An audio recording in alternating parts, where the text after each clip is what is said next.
Okay, we're live. Let's go. Place it for the phone. There we go. Let me get myself set up on my other computer over here.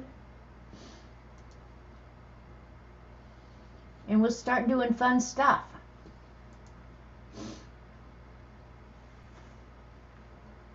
Hit that thumbs up when you come in. I give myself thumbs up. Is that weird?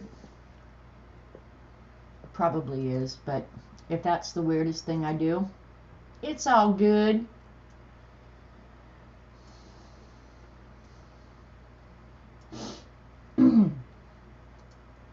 Hi, Barbara.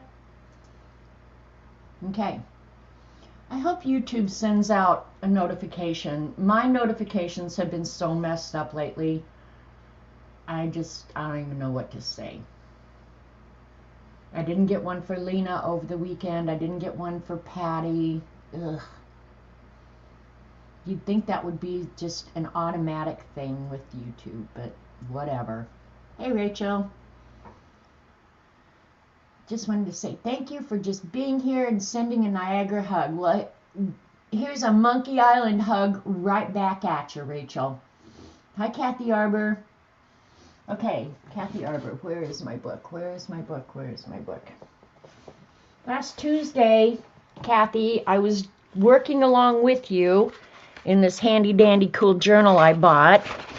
That's how far I got before Robert came up and we were talking about the weather and deciding we better go to the grocery store. So I had to drop everything and run. But I am going to finish this. I just haven't yet. Hi, Helen. Got your book in my cart, Helen. Hi, Icy, Barbara, Dawn. Hi, Dorothy. Dorothy, you need to go watch Dee Dee's stream from this morning about a surprise for Barb Owen. I'm not going to talk about it. I don't know. Barb a lot of times will watch my show. So please go watch Dee Dee this morning and see if you want to participate. Hi, Michelle. Hi, Terry Brett.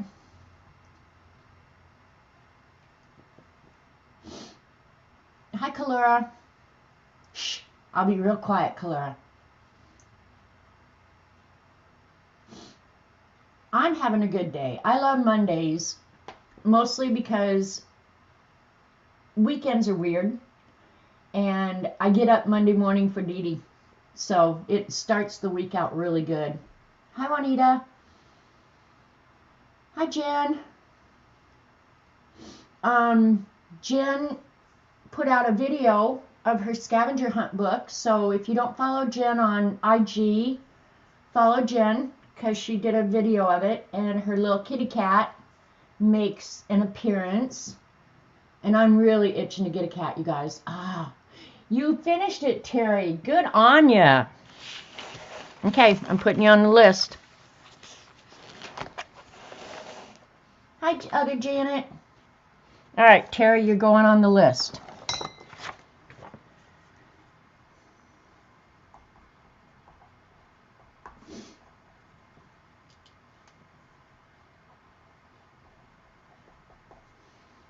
Today's the 7th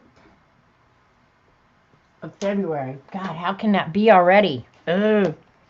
Do you guys think time just absolutely flies way too fast? I do. All right, I think I've said hi. Hi, Linda Rentz. Well, thank you for playing with us, Terry. I'm just so impressed that you drew so many of the prompts and your drawings were good. So your cat shows up in videos. Roxy used to jump up here occasionally. It was rare, but occasionally she would. Now, one thing about wanting a cat, I think, well, I still occasionally will find a cat hair here and there. But Roxy was a real furry kitty, and I had cat hair everywhere. It was in my watercolors. It was in my mouth. It was in dinner. It was under the bed. It was everywhere. And so after Roxy was gone, every time I vacuumed up one more kitty cat hair, I was happy. Just happy. And I don't know if I want cat hair again, but I want to be able to have a warm, fuzzy body to snuggle. Ugh. So, yeah. Joys of sharing a cat house. I'm not kidding. But then I see like Jen's kitties or Dee Dee's kitties, and I'm just going, oh, I want a kitty. Yeah, I don't know. Anyway, what I'm going to do today is I'm going to show a haul. I'm going to show you some books. And then we're going to do Never Have I Ever. Buy a cat doll? Nah, not the same thing. Actually, I have a cat doll. Your cat sleeps and you can see what spot she loves the best. 3 corners. Yep. Roxy used to get in our bed. Yeah, it didn't bother me. I would let a dog or a cat on my bed just like I would let a kid on my bed. They're family. Well, Michelle, I would love a short-haired dog. I would love a blue heeler. Robert Vaughn is hairless. I mean, he's got a lot of hair on his head, but he's not like a cat that will just sit on your lap while you're watching TV. Yeah, he's not like that. He weighs way too much. Get a short hair cat. Yeah, well, and because of my age, I would never get a kitten, even though I would want a kitten, because kittens are so damn cute. But I would never get a kitten because, you know, who knows, at a certain age you have to start looking at your own longevity. And I don't want to get a cat that would have to be rehomed at an elder age. So I know that's a crazy way to think. So I would go to the shelter, or my vet oftentimes gets older cats that their owners have passed on. So that's the kind of cat I would get, is a cat that needs a good home, somebody who will love it and snuggle it and, you know, and bitch at it mostly. I would bitch at the cat. I really would. I would just bitch at the cat. Like I did Roxy. I complained about Roxy constantly. Didn't I say hi, Barbara? If I didn't, hi. I hope I've said hi. Anyway, I really have not done much art this week, you guys. I didn't. We had a cold, snowy week. You guys saw that whole big storm that went across the country from really Texas up to Maine. And we were part of that. And we didn't get a terrible amount of snow. I'd say maybe 4 inches. But for down here, that is just like devastating. They don't have the equipment to handle it. The people don't know how to drive. Yeah, snow up here. And I grew up in Colorado, so snow doesn't really bother me. I'm not crazy about it. But when it was snowy and icy, I just like go into hibernation. I don't want to do anything. I want to eat. I want to eat and lay on the couch. That's what I want to do. So that's snow days or art days in Canada, right? And you'd think that here too. Put user, hide user on this channel. Got rid of that goofball. Anyway, you'd like to think it would be a snow day, but part of my problem is, and you'll see it when I open the beast,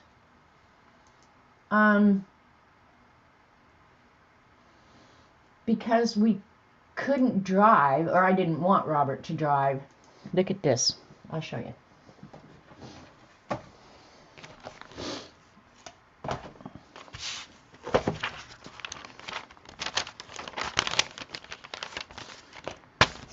February 3rd, snow and cold.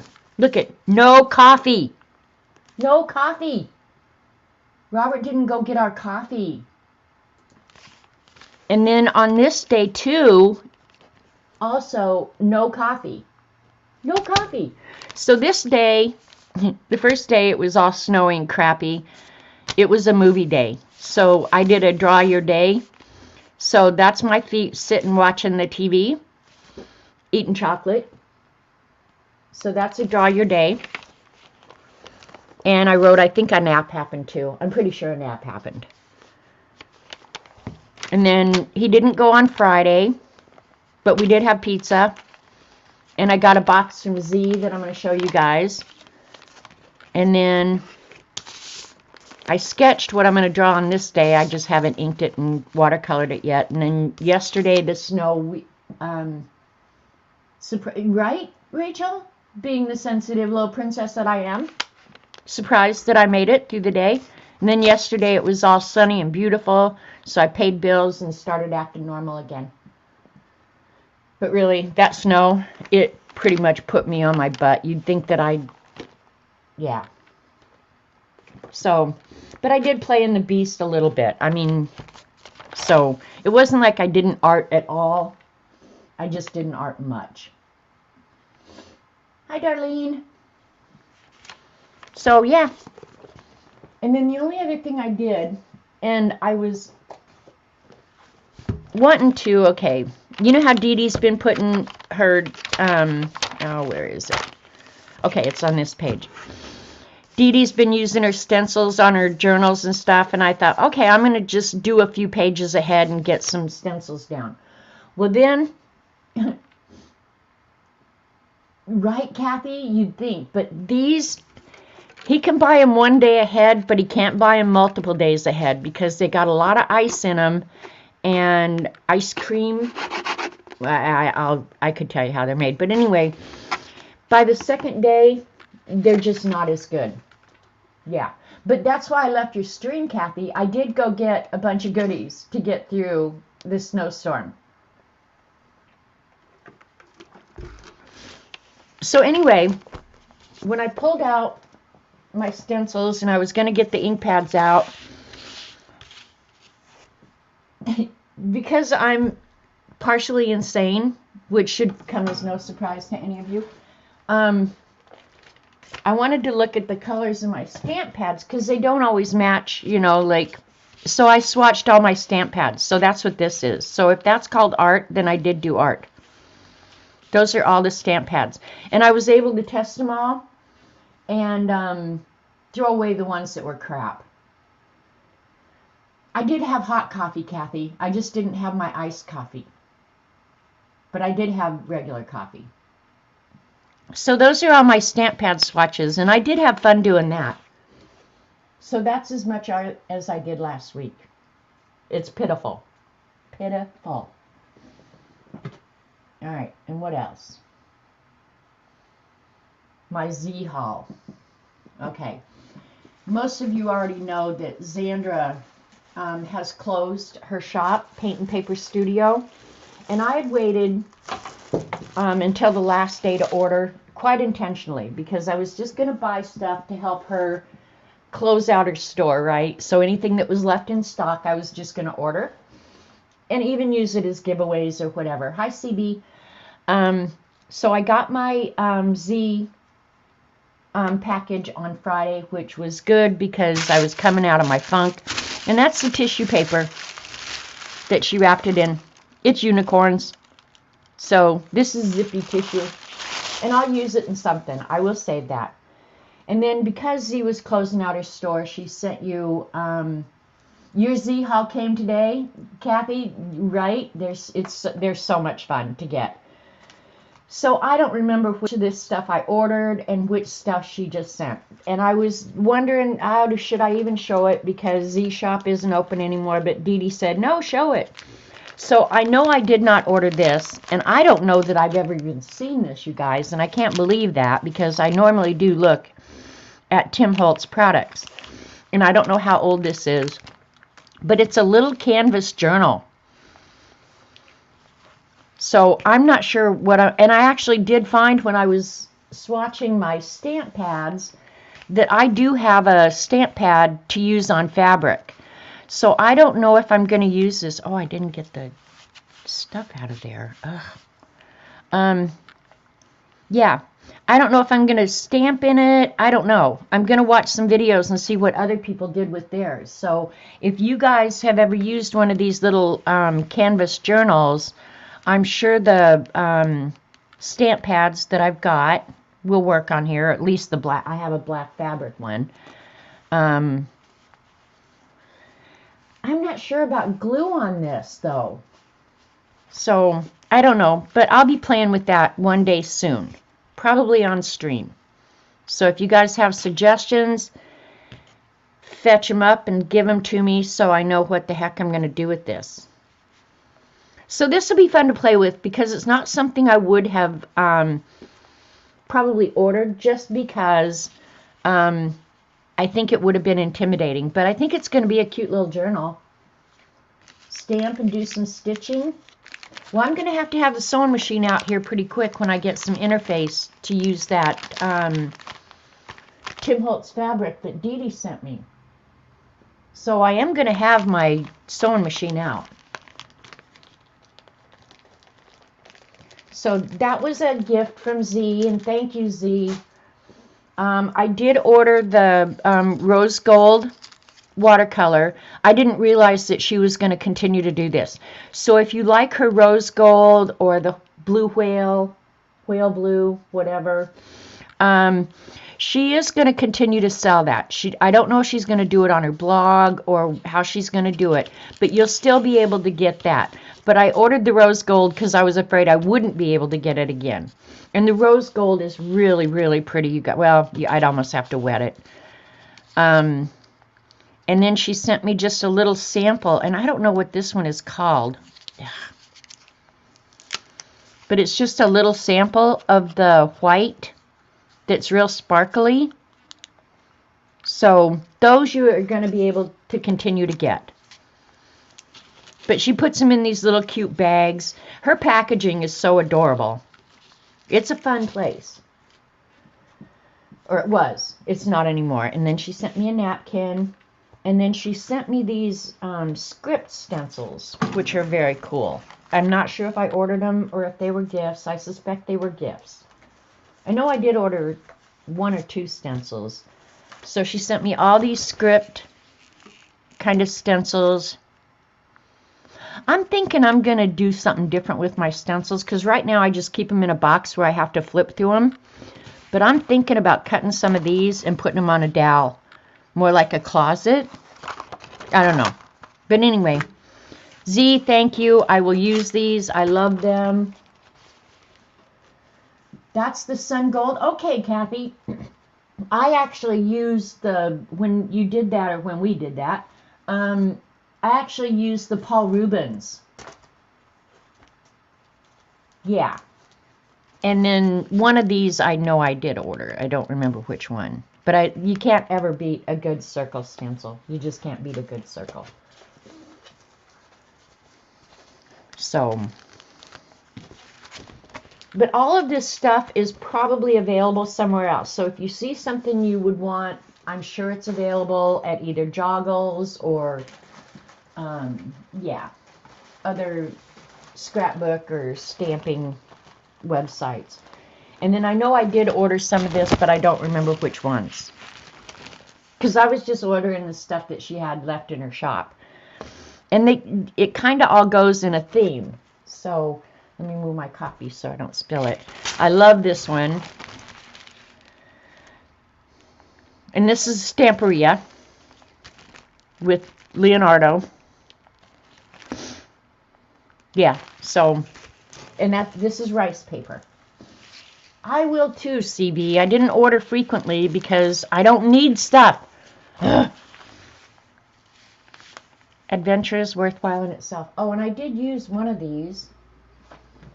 I did get another sheet, and I went ahead and covered one of my inserts in this new leather journal, which I have not used yet. Hi, Kathleen. So, some rice papers, which are awesome. Old photos. One of these will probably end up in the scrapbook to satisfy that. But I've been looking for a picture of myself. I thought of it the other day. That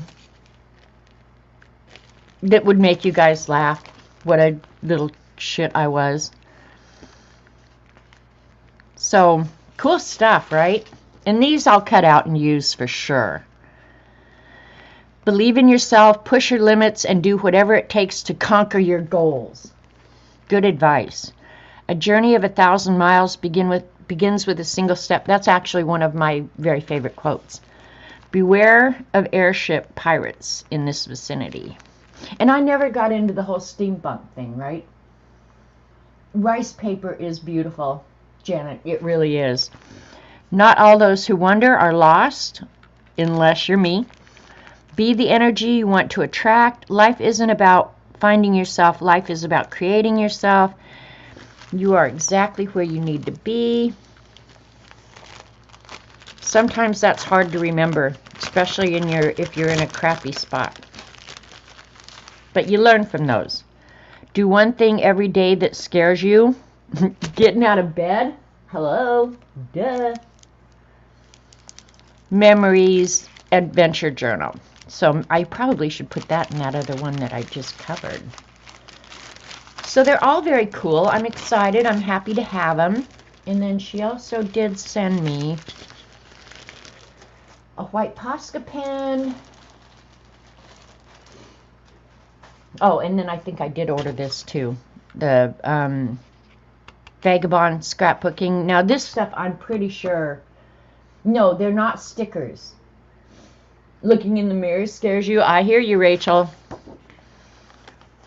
But yeah, never having gotten into steampunk, it's kind of funny for me to get this now because steampunk's been around for a long, long time.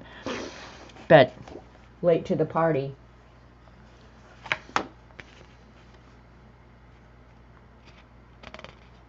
I like that one. I love the old world map.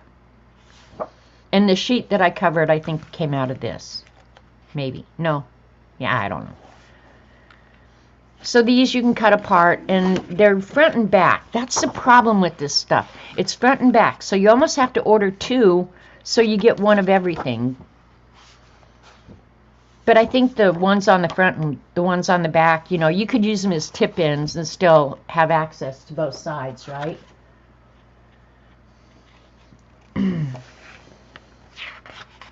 So it was fun stuff. I almost feel like this one needs to go to Dee Dee. Don't you guys think? She probably has it.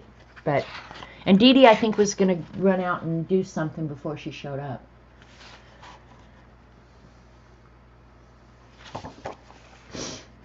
Of course, I love anything that looks vintagey. Upside down octopus. I was going to use this for something, but I had changed my mind.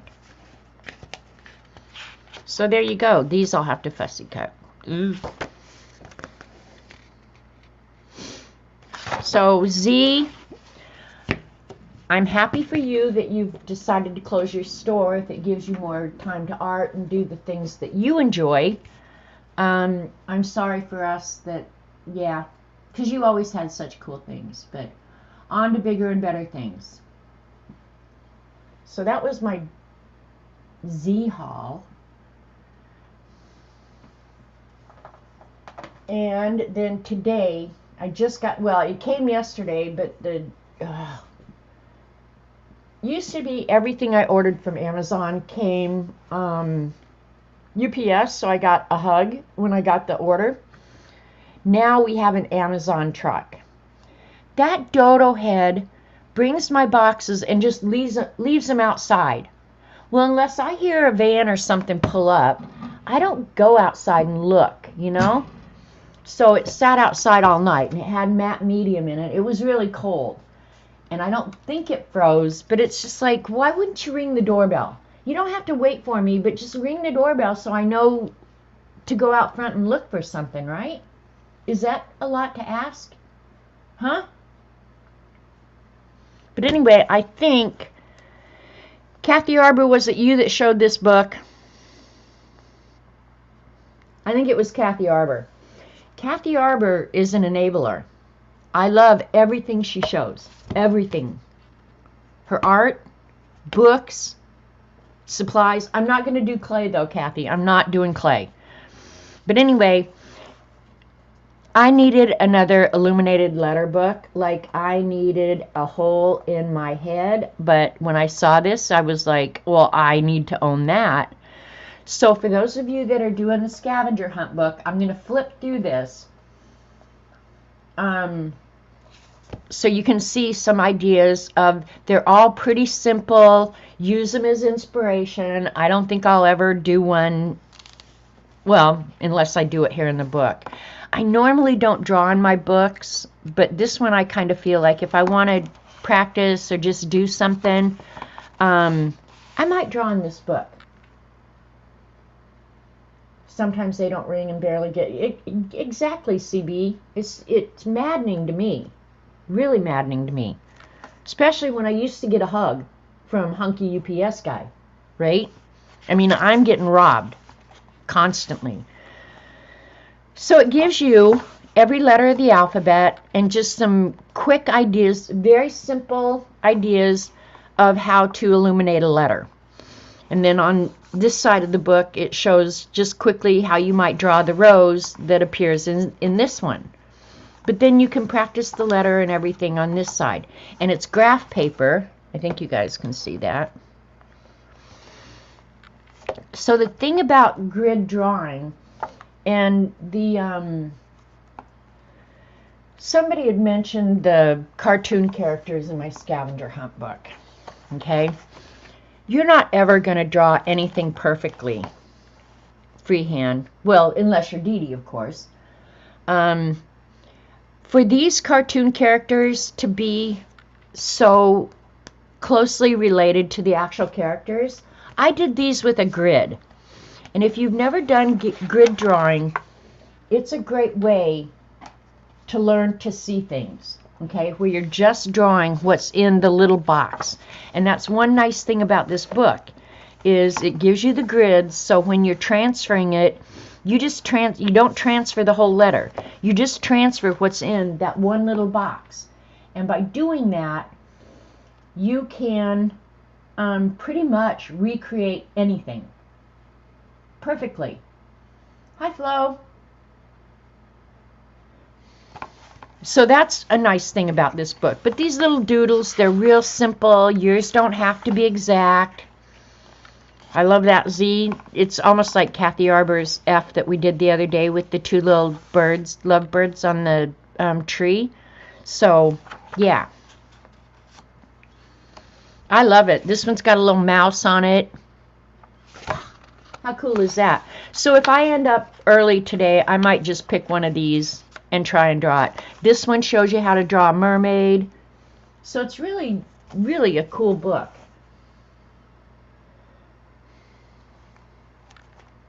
Yeah, yesterday, Lena, was that yesterday? Lena did a face drawing where she used a different type of grid that Kathy Arbor showed in her beginning drawing classes.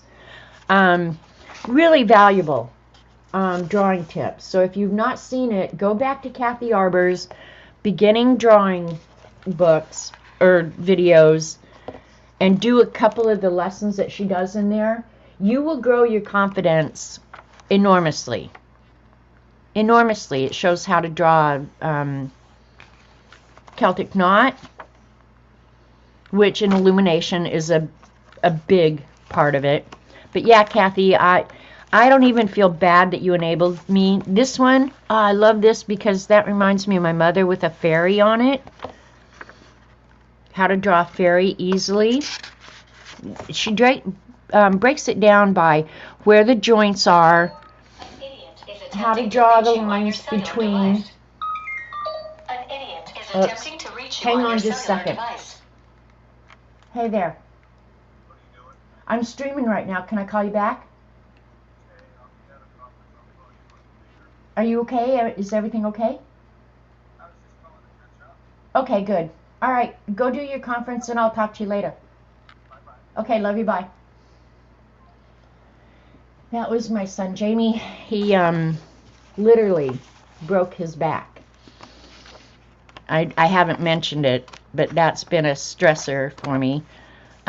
He literally broke his back a couple weeks ago.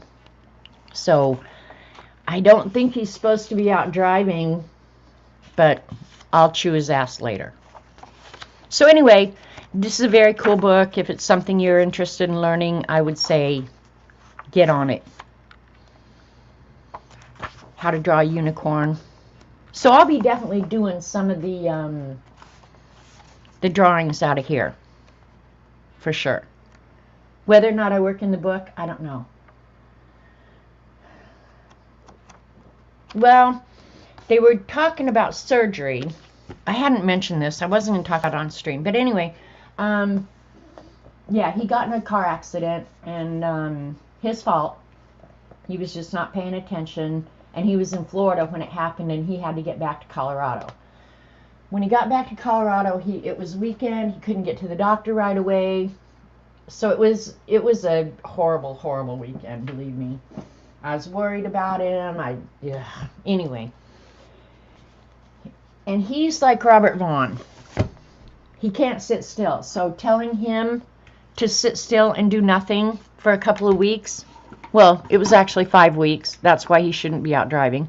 That's like putting somebody in solitary confinement. Yeah. So I hope he does heal fast. Anyway, this is the other book that I got. I haven't seen this on any other streams. I think it was a Amazon recommendation. And Amazon in all of the, oh, okay, Rachel. The ISBN for this book is 978-1-4413-1949-4. Illuminated Letters by Jane Sullivan. Buy it. But anyway, these social media sites. Hey, Lori Loves Montana. It's good to see you. They know way too much about us. I mean, they must watch every move I make. I think they have a camera in my house. I'm pretty sure. I do not have Alexa, by the way. But anyway, they know everything. They're feeding me crap all the time. This is something you might like. Okay, I've been looking for a computer printer. And I've been looking for months, honestly, because I wanted to find one made in America. I wanted it affordable. I did not want an inkjet printer again, okay? And actually, I'm looking at those tank ones that you guys have been talking about. Anyway, I get on IG, what do I get? Tankless printers. I mean, it's like, I didn't even know if I'd looked one up. I just thought about it, and they knew it. They knew it. I hate those people. Anyway, this was an Amazon recommendation. It's a DK book, Remarkable Diaries. I did not realize that it was this huge book, but I don't care. It makes me, it makes me happy that it's so big, and it's so nice. The cover's nice. I'm going to flip through it. I'm going to flip from the back, though, so I can move the pages right and left. And I got to move my copy again. Get a VPN. Yeah, I've been thinking about that, Rachel. All feeds are linked. Google. Yep, exactly. Big Brother is watching, like this morning. Well, actually, one of the people in this book is George Orwell. Hey, Tambit. You have it. Yeah, you have this book. It's a good book. It's a good book. Index in the back. I don't know how the best way to show it. These lights are annoying the crap out of me right now. So anyway, the index in the back, so if there's somebody you want to look for, you might find it. There's a ton of people in here that you know and a ton of people that you don't know. But when I got it, I didn't know what to expect, okay? I didn't know if it was just going to be artwork, because, you know, you can't see the books. So it was kind of just a shot in the dark. Amazon said it was something I liked, and so I trusted Amazon. Don't know why, but I did. But one thing I really like about it is they do have a lot of eye candy. Let me see. Well, you see the actual pages, photographs of the actual pages. But what I like about it is it gives you text about that individual person. So there's a couple people in here that I thought, oh, I'm going to really enjoy reading about that person, you know, because I don't want to read a whole book, but if I have to read just, you know, 3 or 4 paragraphs, I'm good. So, The Bolivian Diary, Ernesto Che Guevara.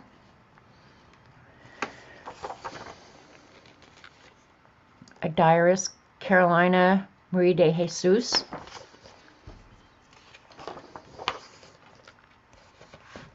I hope you guys can see this pretty good. Now this one, I'd never heard of this name, Sylvia Plath. She's a poet, but I'll just read. She was born in 1932, which would make her what, 102 now? Or 92? Anyway, yeah, probably 92.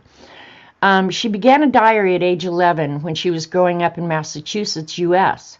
By then, she had already suffered the loss of her father, a trauma that was to mark her for life. Her natural talent as a poet and a writer of short stories was evident from an early age, but so was her emotional instability.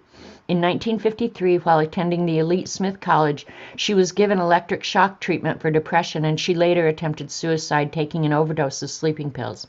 So it's just, you know, like stuff like that. It's almost like gossip, right? Hey, Carol. So, yeah, a page out of her diary. She actually did hers. She didn't do it in a book. She did it just sheets that she just collected in a box, which I thought was very cool. This one is, okay, Michihiko Hashiya. He was a doctor, and it's about surviving Hiroshima. So it's just fun stuff. She's very famous, Sylvia Plath. Her writing is wonderful. Well, you can see how sheltered I've been. Oh, okay. I was not an angsty teen, Flo. I wasn't. I didn't read poetry. I was out in the parking lot smoking pot. Come on, now get real. Frida. This is Frida's diary. So I'm excited to read that because I've never really, I mean, I know of her. I know of her art. I love her art, but I haven't read much about her. That was Anne Frank, obviously. She was a pretty good drawer, too, apparently. Yes, those 3 paragraphs get you through so many cocktail parties. Now that I ever get invited. If I got invited to a cocktail party, Barbara, I would, yeah,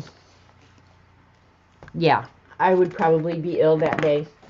I'm not big on going to parties and hanging. I'm just not. And then they give you little snippets of other people. So I'm really excited to read this book. So after the stream today, you know what I'm going to be doing. George Orwell, that was another one. Of course, I've read many of his books. Many of his books. But it was odd because when Dee Dee was talking about 1984 this morning, I was flipping through this book and came on George Orwell. So, they actually should put next to his name, George Orwell, novelist and essayist, they should put prophet. I'm not kidding. Anais Nin, Howard Carter. So there's just tons of people. Many of them, I don't know who they are. The soldier ones, I think, will be interesting because that's a part of life. You know, like my brothers were in the military. 2 of my brothers were in Vietnam. It's a foreign thing to me. You know, you can watch the movies, you can see somebody's interpretation of it, but yeah, I'll be really interested in reading those. Darwin is in here, Franz Kafka, you know, a lot of the people I've heard of. So, Dee Dee, this is the book. Okay, I was going to say, Dee Dee's not here yet, but I told Dee Dee about it this morning. This is it.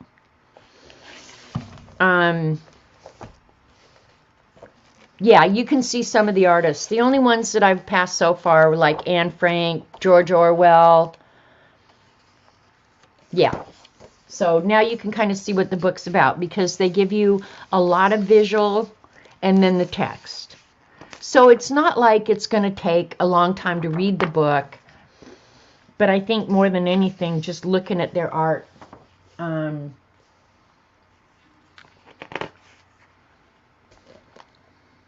understanding color, And this is Paul Klee.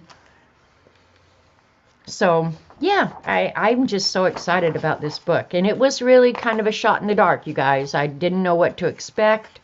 I just ordered it. But look at this. Is that whole spread just not massive eye candy going on?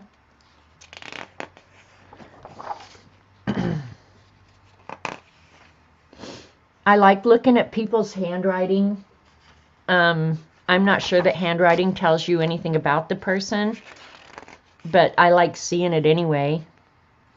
Madame Curie, Isabel Eberhardt, Alfred Dreyfus, Paul Gauguin, Jules Renard, Thomas Alva Edison. Now, he's an interesting guy. I would read a whole book on him. An inventor? Yeah, I would do that. Beatrix Potter. And, of course, we all know her. Pale Peter Rabbit. I say fearlessly that Michelangelo is hideous and badly drawn. I wouldn't give tuppence for it except as a curiosity. Quotes like that. You bought the book at Ollie's? I don't know. I just, if you're, I guess a curious person and maybe a voyeur. Maybe it's the voyeur in me that I just love seeing other people's diaries, especially. Something that is so private and so personal will tell you what they found value in, maybe. Or maybe just how they spent the day. Hell, I don't know. But Arthur Conan Doyle, obviously. The Adventures of Sherlock Holmes. Beatrice Webb, sociologist. Like, a lot of these people I have not heard of, you guys. And I'm sure they're all famous, or they wouldn't be in the book. Vincent van Gogh. I think he was off his rocker, too, wasn't he? I think so.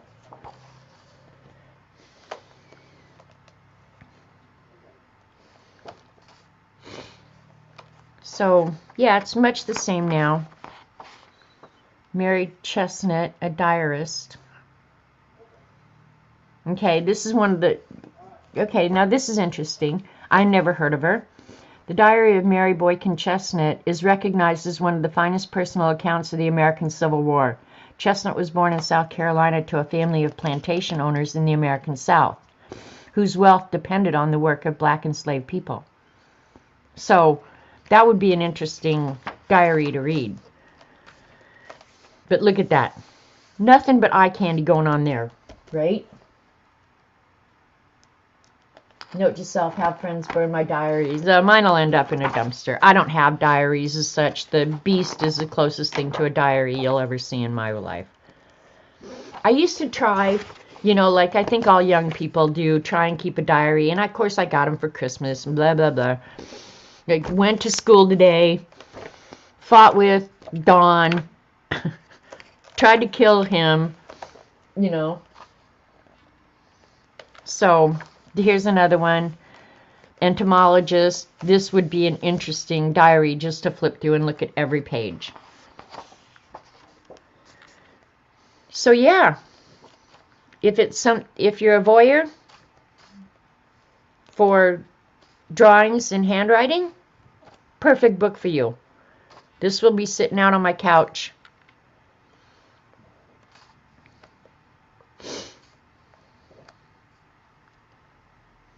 Lewis and Clark, their diaries would be really, really interesting. Dee Dee, are you going to order it? Dee Dee will order it. I know she will. I'd say I'd lend you mine, but I won't. So there you go. Look at this one with the music. Wolfgang Mozart. So there you go. Awesome book. I'd like to tell you guys what I paid for it. I don't know. I'm sure if you go on Amazon, you can find it very easily. And then you decide if it's worth what they're asking for it. Right? It is a brilliant book. I think it is. I think whoever put this together was masterful. I'm not sure what the criteria for deciding who to include or who not to. But based on my flip through so far and not having read much of it, Yeah, I think whoever put this together did a beautiful job. So good on them. There's some illumination right there. So there you go. Well, you know what? That's the cool thing, Rachel, is if Dee Dee bought this and wanted to rip it up or cut it up, and maybe I will at some point. There's no law that says you can't. Or buy two, one to keep, one to cut up. Why not? It's yours. Ollie's is a discount style. Yeah, see, I've heard of Ollie's, but I don't think I've ever been in one. We have like a place called Half Price Books or something. I've never really found anything in there. There's one in Oklahoma City, and I've never found anything that I thought was overly exciting, but what the heck. And I already showed these hauled, Dee Dee, so if you care at all, you can go back and look. Otherwise, it's just the same old stuff that we always have. Just moving stuff around, getting that stuff out of my way now.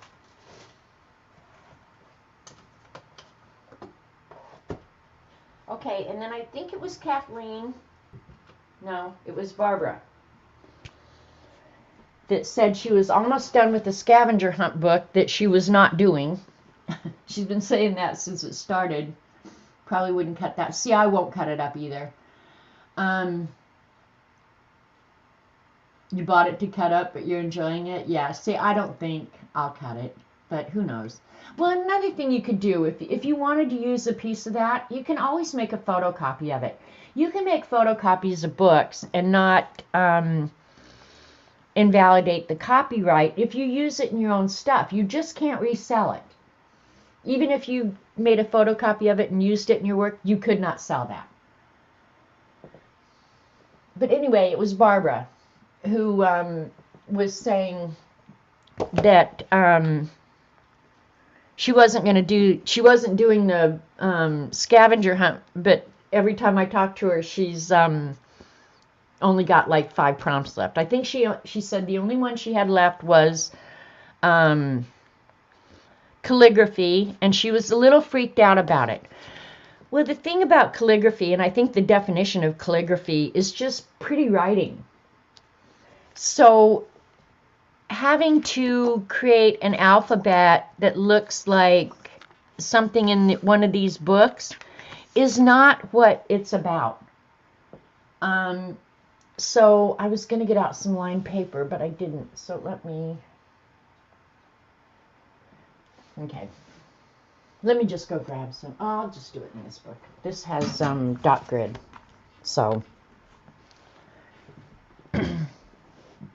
so I don't know. You can buy inexpensively a felt tip calligraphy pen, but really calligraphy is nothing more than pretty writing. And Dee Dee has showed it over and over and over again.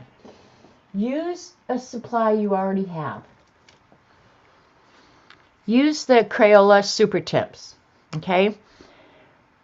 Because the beauty of these tips is you can make really fine lines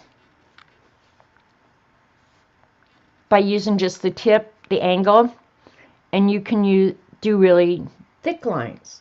So it's not like you even have to go out and buy a special pen. These are nice because they've got the calligraphy nibs. And if you hold it at the right angle, you get the same effect. But you can do it with a super tip just as easily. And I don't know if you guys know this, but to test whether or not you're holding your calligraphy pen right, usually it's at a 45-degree angle, but every alphabet has its own angle, so you got to test it. But if you make a cross, if the width of your line's going down and across is the same, you got it at the correct angle. I don't know if you guys knew that, but it's true. So, Barbara, I don't know what's freaking you out, but if I was you and I was a little freaked out about doing this, I would grab a super tip or, just some inexpensive thing And do, Dee Dee, what's it called? God, I'm having my brain's quit working.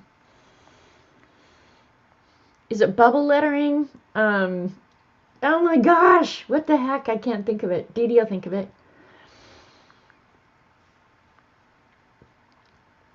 But use your own handwriting and do the thin upstroke, thick downstroke, and you can do it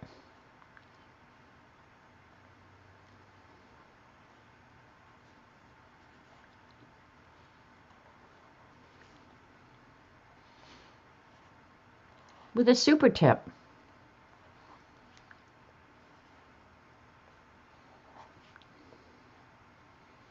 Because it's really, all it is pretty writing. Dee Dee must be eating her Chick-fil-A. Pain in the butt. I should have picked a better, darker color. Or, Barbara, get on the internet and just look up calligraphy alphabet. Okay? I tend to, Dee Dee does the Gothic a lot.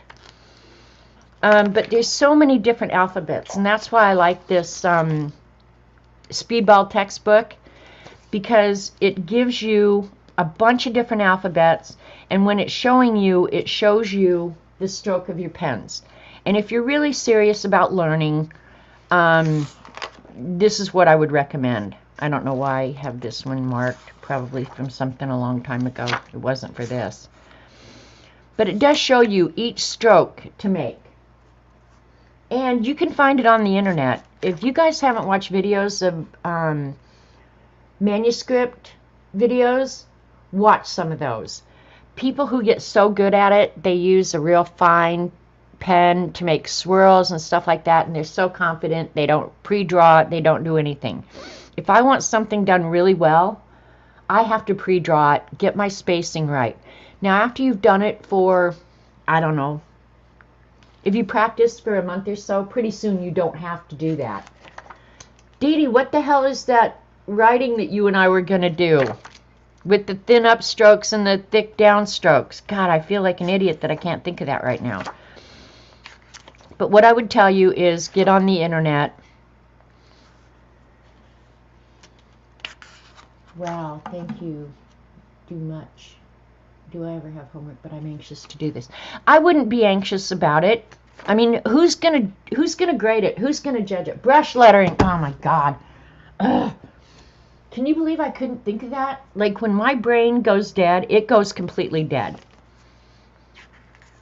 See, like here, this is talking about the brush angles. To hold it at a 30 degree or 90 degree.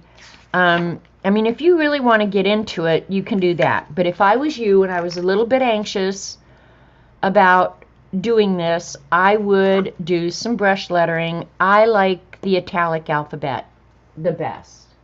Okay? But I would just get out a piece of paper, get on the internet, look at this, and just do your best at copying the letters. Okay, like for the B, I'll just do the lowercase b.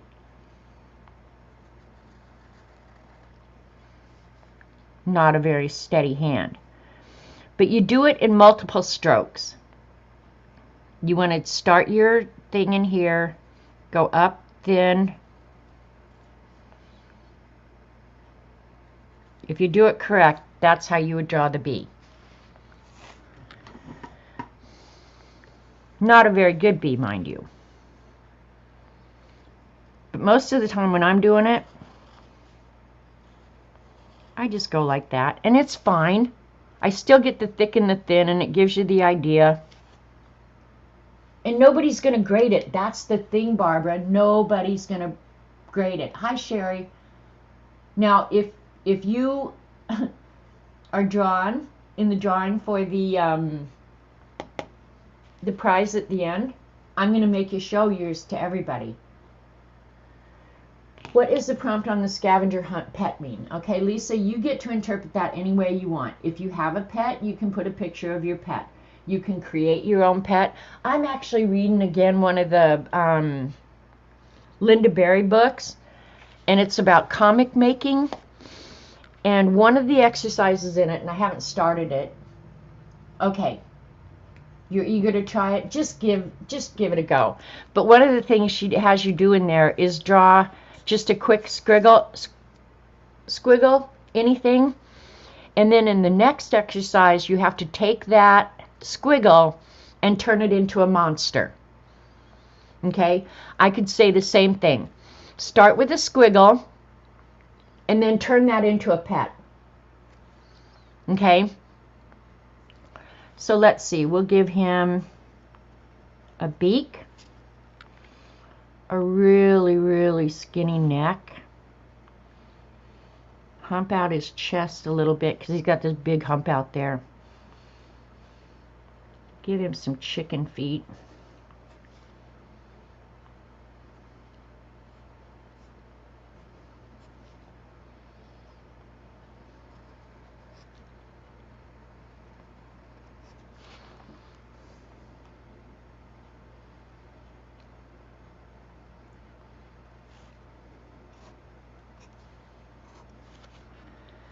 Okay, there's my pet. Now, I could take that pet and put him in different circumstances. I could do a whole comic strip with that pet now. He wouldn't always have to look exactly like that, but if he has a few features that you recreate, okay, say I want to draw him face on now. He obviously has a huge high forehead.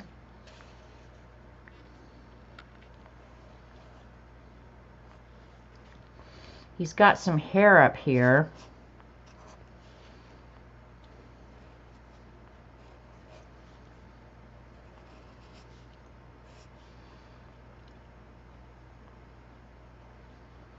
And he's got that big beak.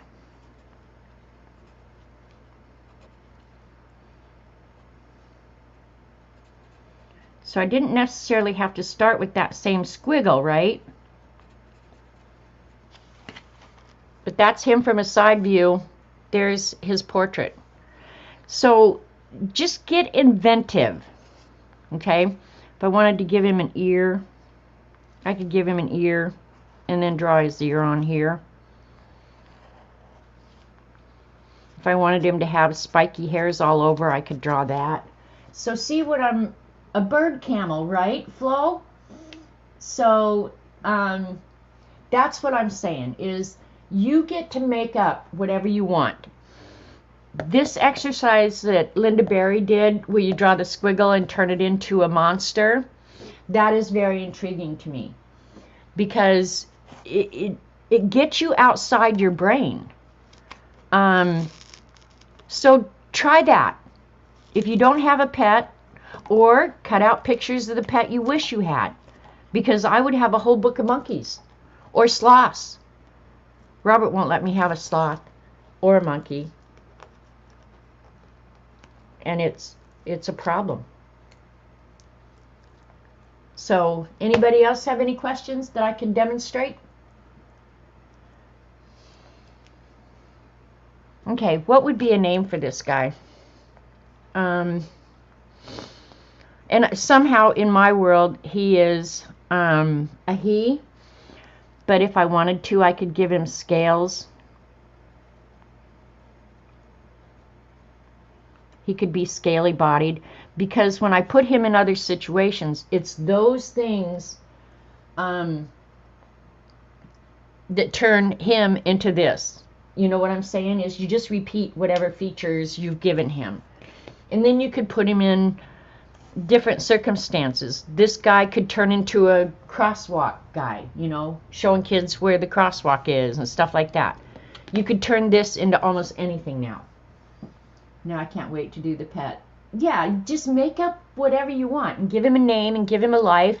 If he has brothers and sisters and where they ended up and how many of them are in prison now, and whether or not they became world leaders. I mean, literally, your imagination is boundless. You can make a story for that pet. You could draw him and put him on your wall. You could call your family and say, you won't believe what I did. I got a pet. And his name is Cletus. There you go. Now Cletus has a name.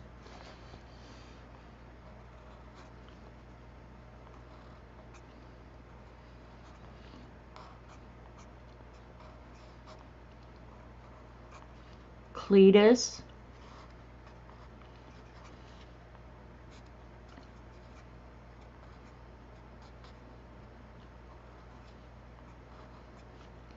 The bird camel. He may be my monster for the Linda Berry exercise. Yeah, whether or not they went to prison and what was their crime.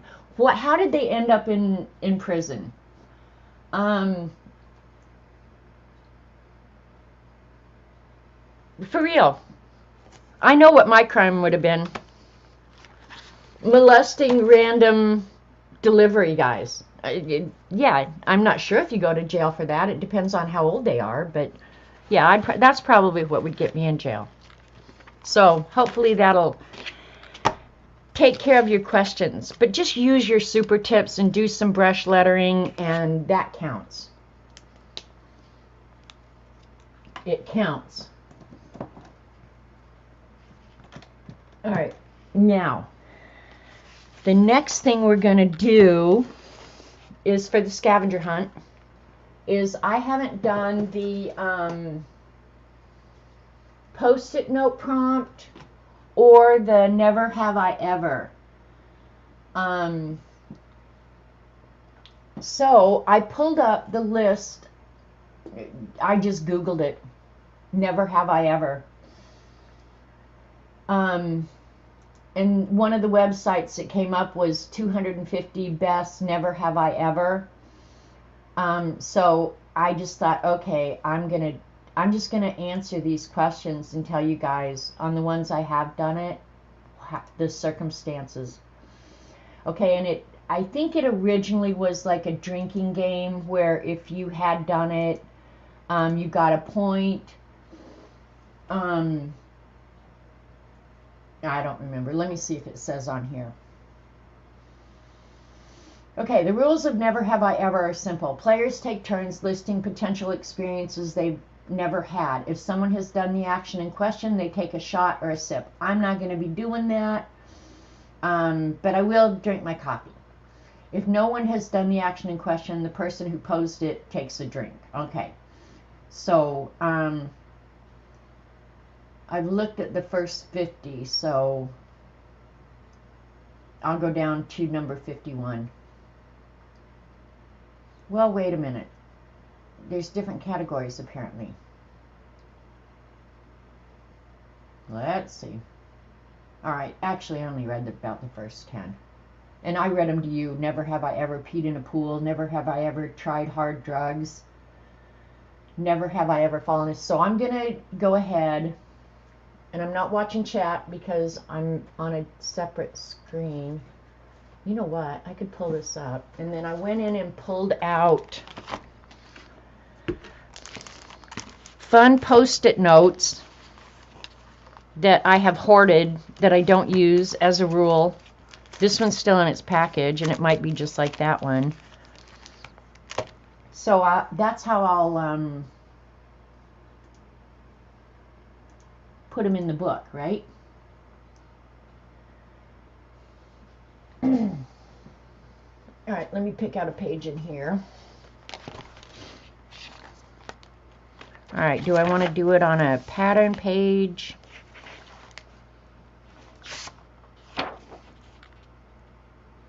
I don't know. I think I'll just do it on this one, on the white, and then Zentangle or something behind them. I don't know. And I thought, bye Helen, have a great day.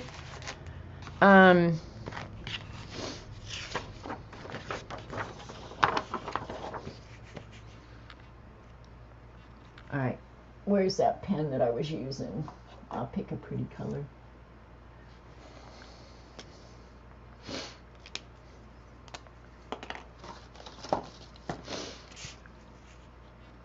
All right, this will be the center page, right? Well, I'll make it.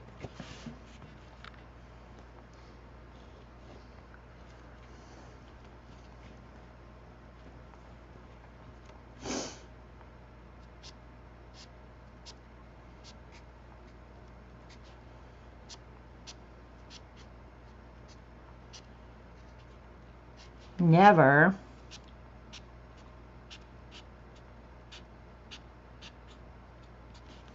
have I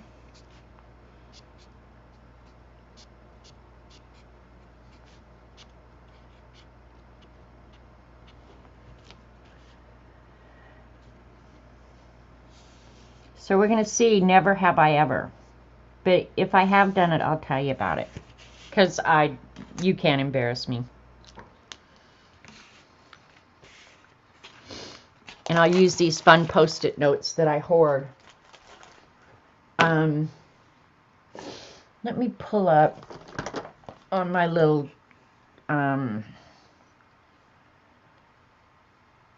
see if I can get the same list of questions.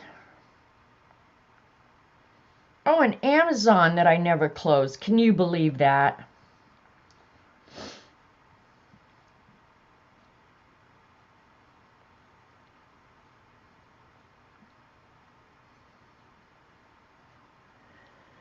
Okay. So you guys tell me in chat if you've ever done this stuff. Okay, I got the website. I guess this was in Parade magazine.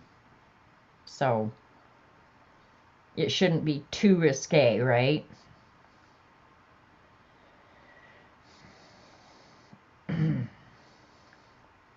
Okay. And I'm only going to write down the fun ones that I like. Okay, never have I ever cheated on a partner. I never have. Never have I ever gone skinny dipping. I have done that. Never ever, no matter what it is. Did someone say risque? Well, I'm hoping because it was in Parade magazine, it would be like, okay. I have gone skinny dipping in a freezing cold lake in Saskatchewan, Canada. Jim and I took the boat, and it was cold. It was freaking freezing. Well, I don't know what the heck we were thinking. We weren't drinking or anything either. I'm not going to write down, have I cheated on a partner? That's ridiculous. Never have I ever faked sick from work. I'm pretty sure I did when I was younger, but after I got into professional positions, I did not. I never missed work for any reason. Even if I was sick, I went to work. Never have I ever cheated on a test. I'm trying to think.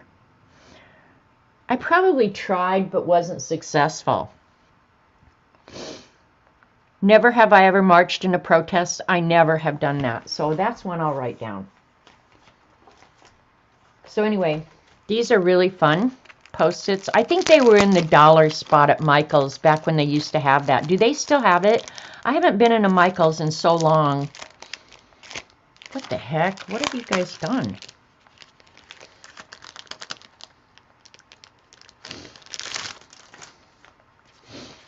And the glue on these is probably crap, so I'm going to have to glue them down. And that's fine. It still counts as a Post-it, right? Was going to ask if anything happened, but if the water... Well, exactly, Dee Dee. I don't know what we were thinking. I really don't. And we were actually on the trip with some friends of ours, Jack and Marge Taylor. Their kids were friends with our kids. Jack just recently passed away. But anyway, I don't know what we were thinking. We were probably sick of being around people, frankly. I'm going to write marched in a protest. I don't think I've ever done that.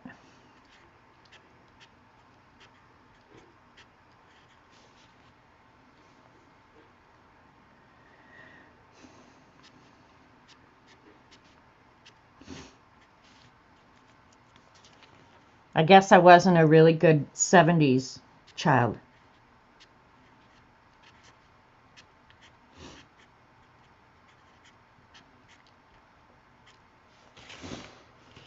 Okay. I can get 2 on this one. Okay, did any of you guys march in a protest? Be honest, be honest. Never have I ever overdrafted my bank account. When I was in college, that bad boy was negative balance constantly. Constantly. Never have I ever eaten someone else's lunch from the office fridge. I don't think I've ever done that. Who would do that? Who would do that? Tell me, who would do that? I know I've never marched in a protest. Okay. Yes, but it was by accident. What, you were lost, Rachel? Hey, I'm just trying to get to the chiropractor. What am I doing in this big crowd of people? I didn't protest, but I marched in favor of something or other. Okay. Got in a protest by accident. That's funny. Yeah, I can't imagine why you would eat somebody else's lunch from the office fridge. Even when I was in college and hungry, I wouldn't have done that. I don't think. Never have I ever played strip poker. Well, that's stupid. Of course you have. Never have I ever smoked a joint. Is there anybody in chat who can say that? Honest, be honest.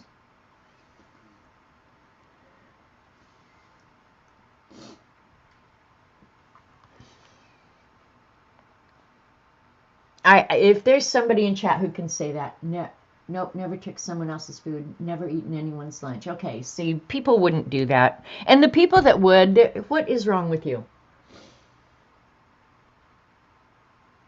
You've never smoked a joint, Kathy Arbor.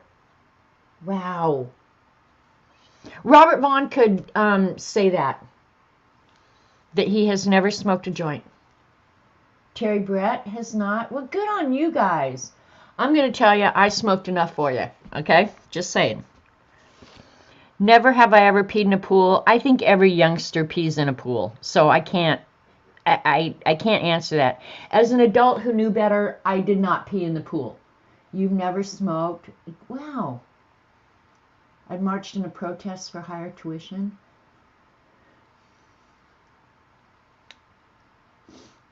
Flo, good on you guys. No, Janet's vid gets demonetized. That's okay, Dee Dee. I don't care. I don't care.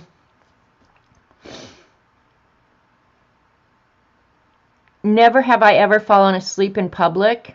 Now, I have fallen asleep in public because if I go to a movie theater, as soon as the movie starts, I go to sleep. I've smoked a joint out of a can. Oh, me too. Turned a Coke can into a pipe. I've done that. You get pretty inventive when you have to. Never have I ever fallen asleep at work. I have slept at work intentionally. I told Dee Dee a story. When I worked at a women's clothes store, I actually had a job to do alterations at the clothes store, and it was a high-end women's store in Denver. And if somebody called in sick or they needed people out on the floor, they would pull me out of alterations and send me out on the floor. I'm not a salesperson. Anyway, I used to gather up all the stools from the dressing rooms and put them in the far back one and go take something off the rack, and I'd go back in the dressing room and sleep. You did march in a protest against cutting the school budget. Okay, see, you guys. You were allergic to tobacco and didn't know the difference. That's probably a good reason, Rachel. Hi, Penny girl. So yeah. You know what? I'm afraid that I'm not going to have many of these. Oh, here's one. Never have I don't think I ever lied on my resume. I was too stupid to do that. I didn't realize that they wouldn't check. Now I guess it's a thing. Everybody lies on their resume. I never did. But I had good stuff on my resume too, so I didn't need to cheat. So, but yeah, I've never lied. I'll put lied on my resume on that one because I know I've never done that. I really didn't even think that was a thing.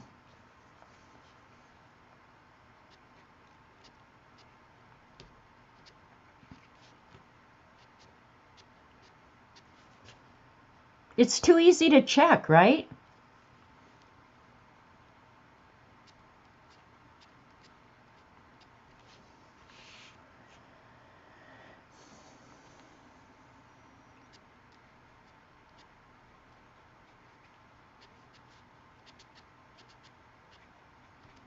Okay, never did that. Never fell asleep at work. Oh, I did. She was tired and munchies. Probably true that, Dee Dee. Never have I ever drunk dialed my ex. Well, no, because one, the majority of my life, we didn't have things called smartphones. The only way I could talk, well, when I was young, up until probably high school, we didn't even have a home phone in my house. We had no home phone in my house. So, like, drunk dialing wasn't even a thing. And since I was very, very, very young, I can say honestly, I've not been drunk. I don't mind having a drink, but getting drunk is not a thing for me. So, but yeah, smartphones, I didn't get one until probably 2000. You fell asleep on the train and missed your... Now, I could do that. So, and I used to sleep on the bus a lot. I took the bus from Boulder into Denver. Well, that's crappy. That Post-it tore. I don't want a torn one. Where can I get that ruler? Which, oh, the writing lettering guide? You can make your own. I mean, you can order it, but in my opinion, they're very pricey, what they want for them. So I would just make my own. Get a piece of fairly thick, clear acetate. Measure out the openings that you want. Cut it with an X-Acto blade. Put washi tape on the edges, and you've got a lettering guide. And you can make them as many sizes as you want. This one I've had for years and years and years, because I used to have to design stuff by hand, and so it was the way I could keep my handwriting consistent. Just use block letters. Yeah, so my life is so pitiful that I didn't even have a smartphone until 2000, and I've been with Robert Vaughn since then, so yeah. You have drunk called an ex? Oh, see, I never have. I never have. And I've never, ever carried my phone in my pocket either. So, yeah, I've never, yeah. Never have I ever, okay, never have I ever drunk dialed my ex. I've not done that. Never have I ever dropped acid. I have not done that. Never have I ever had a one-night stand. I'm absolutely positive I've never done that. Maybe two-night stand, but not a one-night. Not really. Never have. I've been with anybody I've ever been with. I've been with like years. My very first serious boyfriend I was with for 7 years. Then I was with my husband for 21 years, and now I've been with Robert Vaughn 20 years. So yeah. Never have I ever read a partner's text. I have to read Robert's text messages every day because that idiot can't figure it out. Some people are setting up having to be there 5 minutes before chatting, Rachel.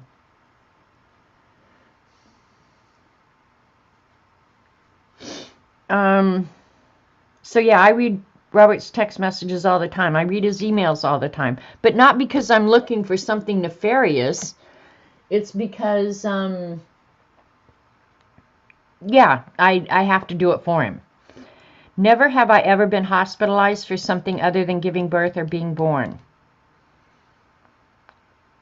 Well, I was in the hospital to get a cyst removed, but I was only there for 2 hours, so yeah.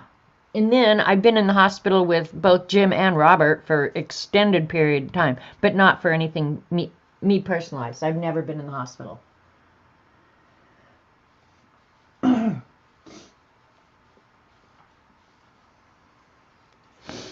All right. Never have I ever sang in public. Okay. Now, just after telling you guys that I'm not a big drinker and I don't get drunk. I worked for a company in Denver and I had like 6 employees in this warehouse, and one of the young girls got married, and my assistant's name was BJ. And BJ was a funny person. She was so funny. She was from Germany. She married a military guy and moved to America. So she had a really, really thick German accent. One day I walked in the office. My dad used to laugh at this so much. One day I walked in the office and I was on my way to my own office, and she says, "Oh, I ate all of your vanilla wafers." God dang it, BJ. Another thing she did, we got a brand new client, Capital Federal Savings and Loan, Neil Bush's company, by the way. Anyway, they were a new client, and so they called up just to ask a question about how do we accomplish one of the things that we did as part of their program. BJ, rather than explaining the functional file, told her, "We have ways." We have ways. So I show up at the client's office a day or two later, and the woman tells me, "That girl at your office, like, we have ways," and she was a German. So it was just like, oh my God. So I had to explain. BJ's manner is just BJ's manner. Yeah, we have ways. So, anyway, BJ and I went to, and she was funny. We had so much fun together. Actually, she came and saw me about 6 months ago. Anyway, we got up at her reception and sang Kokomo. Both of us pretty well 3 sheets to the wind. So I have sang in public. I'm not sure it was a hit. Neither one of us could sing. The question is, never have I ever played a musical instrument. I took piano lessons and violin lessons for a short time. I never mastered either. Yeah. I have never ever gone snowboarding. So now I used to be a good skier, but I'm not a good, yeah. Where did that, I was going to say, how could I lose that? Okay, we'll get a different pen out.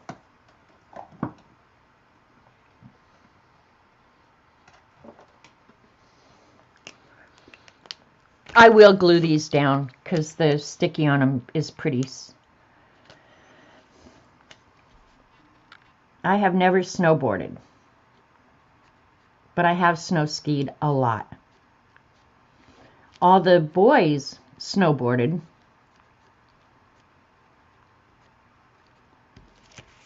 But I did not. Never have I ever gone skiing. I skied a lot when I lived in Colorado. Never have I ever traveled to a foreign country. CB, did we travel to a foreign country? We have ways, right?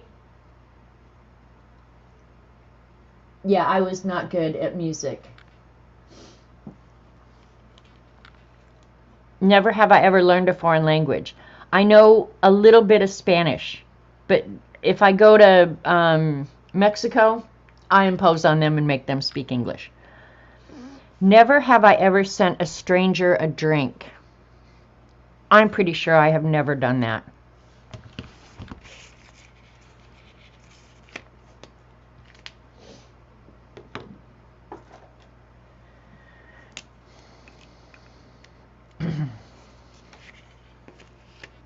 Yeah, I'm pretty sure I have never done that.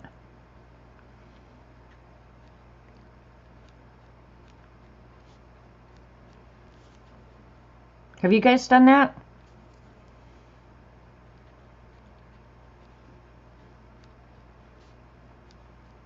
Well, I've never ever been one to hang out in a bar either.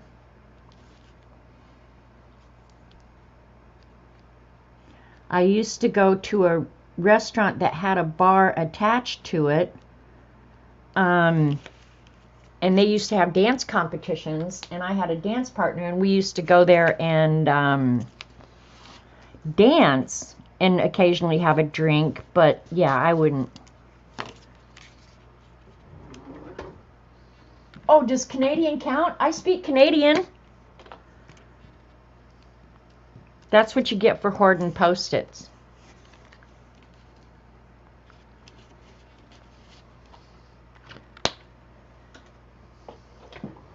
Does buying a person... Oh, see, I was thinking alcohol. Does buying a person a coffee behind you? And I would say yes, Dee Dee. I was thinking about alcohol, but yeah, I would think buying a stranger a coffee at Starbucks would count. A random act of kindness. Yeah, that would count. But I still think I haven't done that because I don't go to Starbucks and buy coffee. Never have I ever lied about my income. There was never any need. Never have I ever gotten busy in a public place. Now, gotten busy in a public place, I'm not going to draw you a picture, but I have never done that. Who would do that? I used to go to dance bars every night. Didn't drink much, but loved to dance. See, me too, Judy. During college, the little guy I danced with, I can't remember how I met Terry, but he was so little and so cute. He was just like perfect, cute little guy. Anyway, he was a fabulous dancer. And they'd have dance contests, and I needed the money. So for 2 hours, I could go win $100 dancing, and it was easy money. So Terry and I used to do that a lot. We used to travel all over Denver to do that. Okay, I have never I'm writing this one down. Gotten busy in a public place. I've never. Well, does a cornfield count?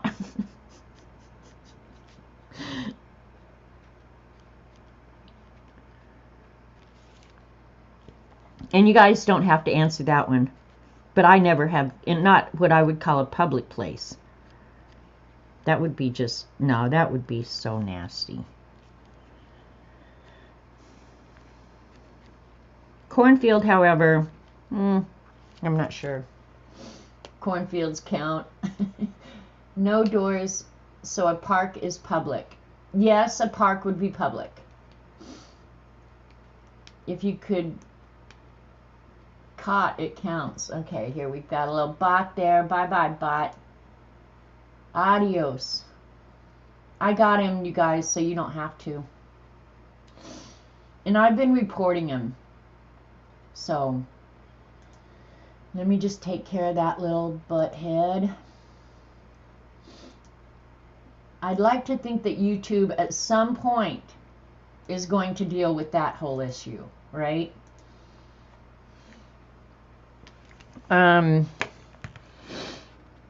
Never have I ever been nude in public. I will barely get nude outside of the bathroom. Are you kidding? I've never been nude in public. So I'll put that on this one too. No, you don't go around getting nude in public. That's a crime against humanity.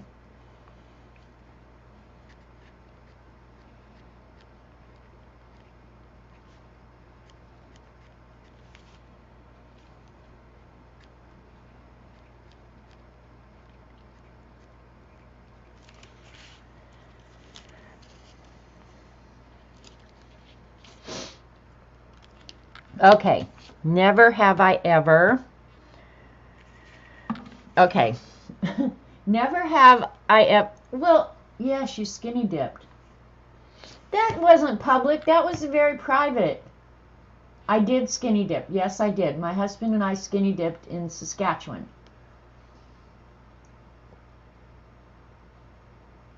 I was with my husband.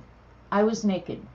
You guys, you can't call that public because the only thing that was around, and we didn't see it, was northern pike and moose. That does not count. Was there a door on the lake? No. Are you guys counting whether or not there's a door? No, I've never been nude in public. That would be like getting up and dancing on a pole. Janet. Oh my God. If a park is public, so is the lake. I'm not counting it. You guys can do whatever you want. I think of nude in public as like getting drunk and taking your clothes off. I never did that. I was born naked, but I didn't get to see that. You guys are just making me look bad now. Okay, the next question is, never have I ever dated or hooked up with someone 10 years older. I didn't just hook up with him, I married him and took him home. Are you kidding? You were thinking nude and raunchy. Yes, Jane, that would be the truth. I married them. Never have I ever dated or hooked up with someone 5 years younger. I would never do that. Because, yeah, no, why would you do that? No. I suppose I would now. Never have I ever texted or taken a call at the movies. No, I would never do that. I probably wouldn't even take my phone into the movie. If I went to movies, which I don't go to movies. Naked at Walmart. Okay, Sharon, you and I think alike. Naked at Walmart. In fact, I would consider wearing shorts at my age naked in public. If no one else there, it doesn't count. Okay, Kathleen, I'm using your rules. You're not a cougar? Yeah, I'm not a cougar either. And besides, older guys generally are more financially stable, so you don't end up having to buy dinner yourself, right? Fun texting games. Never. I'm not a big texter, first of all. Never have I ever convinced a friend to dump a partner. Yeah, I'm pretty sure. I know I would have liked my college roommate to dump the guy that she ultimately married because he exposed himself to me.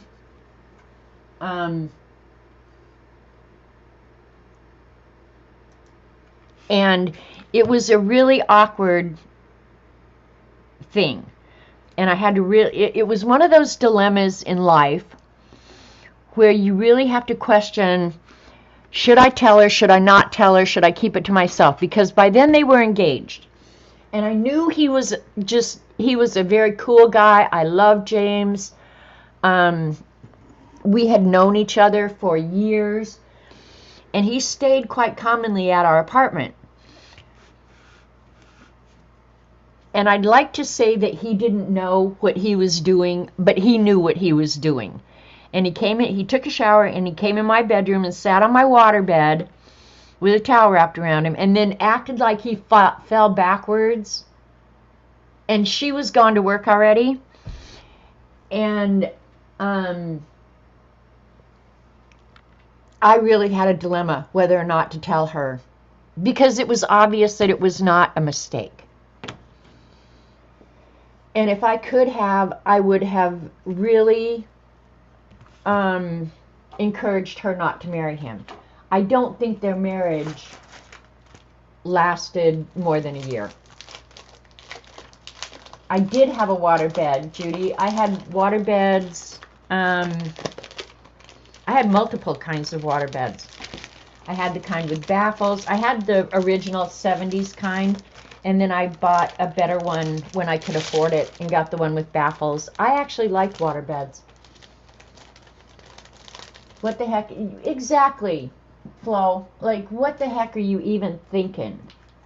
Why would you even do that? TMI, that's a good one. That's the one I'm using next. So, I would have liked to tell Marilyn not to marry him, but I didn't. At the end of the day, because that's one of those situations where if you get involved, you're not going to win. You're not going to win. So, yeah, I'm not going to write that one down. But, yeah, I would have convinced Marilyn to dump James, but I never did it. Never have I ever convinced a partner to dump a friend. No, I never did that either. Never have I ever been someone else's alibi. I have never been somebody, I'll write that one down. I've never been somebody's alibi. I don't know anybody who's really ever gotten in trouble. Oops. Yeah, we'll write in blue. What the heck.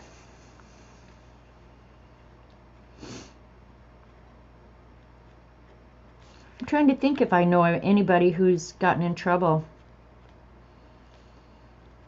and went to jail. Oh, wait.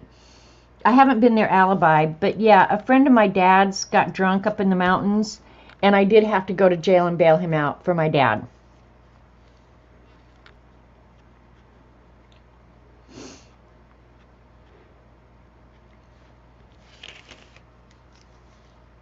But I didn't have to be his alibi. I just had to go take the money up and get him out, drive him home. Never have I ever hopped a turnstile. Now this is going to surprise you guys. I've never hopped a turnstile because I have never ridden in a subway. That's the one thing I wish we had done in New York, was go down, but I was really nervous about it.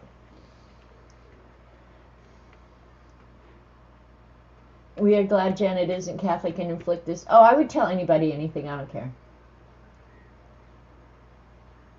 See, Kathleen, that's the problem you get into. What about an alibi for cheating or for drinking or for doing something that isn't illegal but wrong? You know, I don't think so, you guys. I can't think of a time when that would have happened in my life because, yeah, I just don't think yeah. I don't think so. Did Joannica come in? Hi, Joannica. If I missed you, sorry. Anybody else I might have missed? Yeah, never been an alibi. I've never hopped a turnstile. Never have I ever snitched on someone else at work. Okay. This was at my very first professional job. And this is another one of those sticky situations, okay? I had graduated college and I got my first, what I considered a real job. And there was another girl who did the same job I was doing, and she had been there longer. She was useless, okay? Useless. She did nothing. After I got there, she did virtually nothing. Her office was a wreck. My supervisor called me in one day. He was both of our bosses, right? He called me in one day, and he said, tell me about Karen. Her name was Karen. I won't give her last name. Tell me about Karen. How are you guys splitting up the workload? He'd virtually backed me into a corner. He knew she wasn't doing anything. We did not have the volume to warrant multiple people, frankly. So I tried to get out of it. I was like, well, I don't know, you know, she maybe does her work different than me. And I tried to squirm my way out of it. And finally he said, she's not carrying her weight, is she? And I had to say no. So does that count? Okay, you guys tell me, does that count as snitching? Because I did not go into my boss. He called me in and backed me into a corner and made me tell him that she just didn't work. So does that count as snitching? I don't count that as snitching. I call that coercion. He coerced me into saying something that I wouldn't have said otherwise. I would have just sat on the sidelines and bitched about her when I went home at night. I wouldn't even have told other coworkers. I'm feeling more sympathy for the queue waiting to see the priest. That was forced and illegal. No, that does. Okay, so I can honestly say I have not snitched on a coworker. Now, when I was the boss and I walked out in my warehouse and I could smell pot and I knew exactly who was in the back smoking it, I went and kicked his ass. Nobody had to snitch. I knew it my own self. Never have I ever donated an organ. I'm going to write that one down because I have not donated an organ. And I'm going to tell you at this point, I'm pretty sure nobody would want my organs. I pretty much used them up, I'm sure.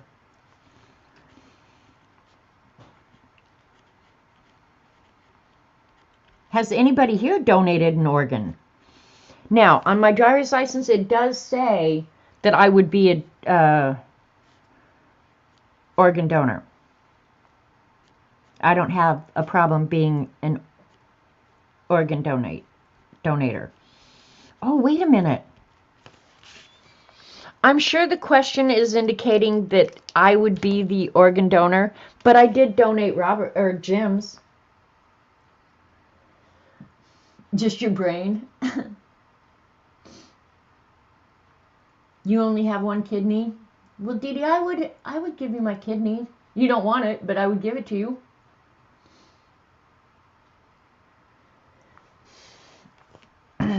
But I did donate Jim's. I'm sure the vital organs were not useful, but much of his tissue would have been, because it took him a long time to pass, of course. Hi, Kalura.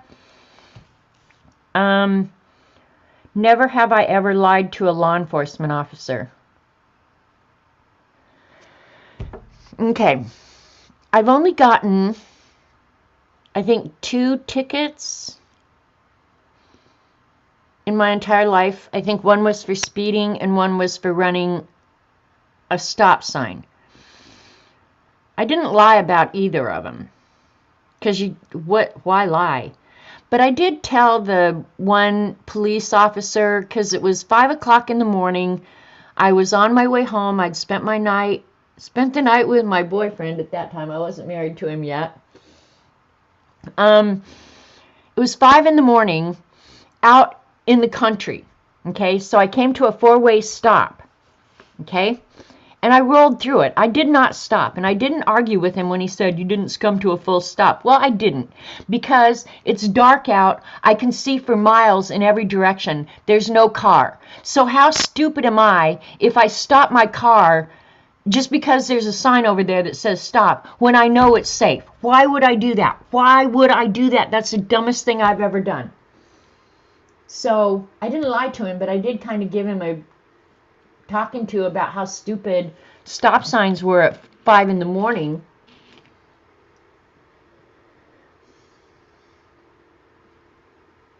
Oh, you did, Dee Dee. Yeah, and I can't think of a time when I would have lied to a police officer. Yeah, I don't think I ever did. I just chewed him out for pulling me over. And I still think that's the dumbest thing ever. You were 13 years old. Well, 13-year-olds, I think, can get by with things that older people can't. And you hitchhiked all the way across Texas. Of course, in those days, I think it was safer, but I wouldn't hitchhike to save my life. It's the car you don't see that's in the accident. I know, but you could see for miles in every direction. Okay. I've not ever lied to a cop. I don't think so. But I have to say my exposure to policemen has been really, really limited.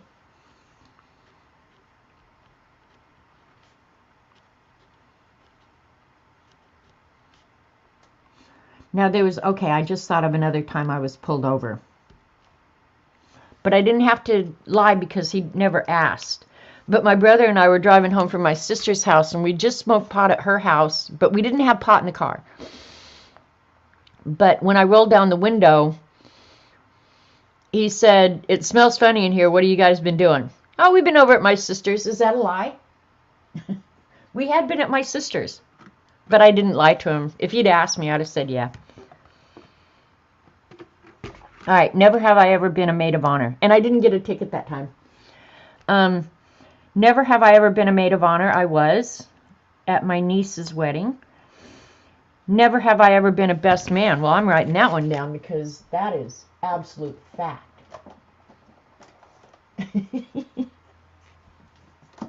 I have never been a best man. Looking for a cool color.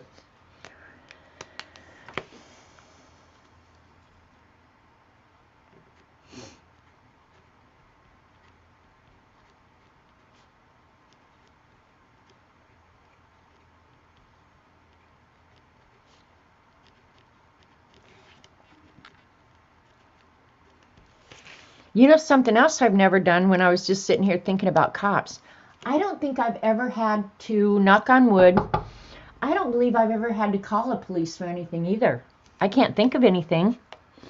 Oh, wait, yes. My car got broken into at the Park and Steel in Broomfield, Colorado. I did call the police. Oh, you want to hear another really crazy police story? Since I'm telling you police stories. Jim and I, Jim is my husband, was my husband. We used to ride the bus. We drove down to Broomfield from Boulder, and we caught the big, commuter bus in Broomfield. And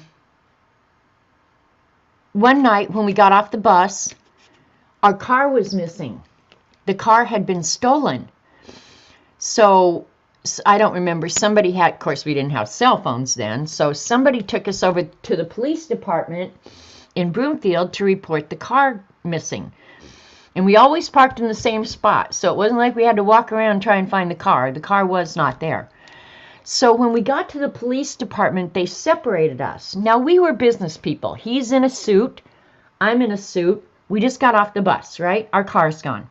They separated us immediately. Took me in one room, took him in another. And started asking questions about, were you at work all day? Can somebody prove it? Do you have a number of somebody who can prove it? Blah, blah, blah. This went on for quite a while. And then eventually they got us back together. And the boss came in and said, the reason we have separated you and questioned you individually is a car matching this description. It was a BMW 530i, which was imported from Europe. They didn't even sell them in America. A car matching that description was used in a bank robbery in Boulder today. The car has been recovered. All this while we were at work.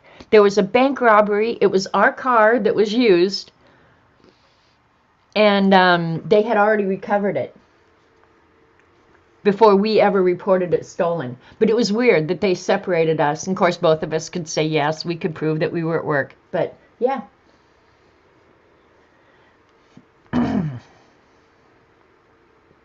Never have I ever called a partner the wrong name. Well, I call Robert Jim all the time, which in my world is a good thing, because I was crazy about Jim, I'm crazy about Robert, and if I can't tell the difference, that's a good thing. But I call Robert Jim all the time. So Rachel gets to say she was the best man? Even Janet's car has a more interesting past than you have. Well, the thing is, I loved that car. I loved that car so much. It was actually Jim's car, not my car. But if you've ever driven a nice BMW, they are nice cars. Real low wheelbase, take corners like crazy, beautiful in the mountains. Anyway, nice car. After you have a car that's been stolen and they sprung the door, a BMW is like supposed to be theft proof because there's a bar so they couldn't reach down and unlock it. So they had to spring the door. That car never ever felt the same to either one of us. We got it fixed, of course, but the car never felt the same after that. You want to hear another stolen car story that's really weird? This is story hour. This is an art. Anyway, when I got my new job, I had to quit riding the bus because I needed my car all day at work, right? So Jim was still commuting on the bus, but they had opened up a new Park and Steal. Those are park and rides, but I just call them Park and Steals because so much stuff had been stolen out of my car at those park and rides. Anyway, one day he came home from work and his truck was gone. And we had a pop-up camper on the back, and it had fishing poles, sleeping bags. It had everything to live a life in it in the back of that car. And so he called me and said, the truck's not here. And so, of course, we filed a police report, and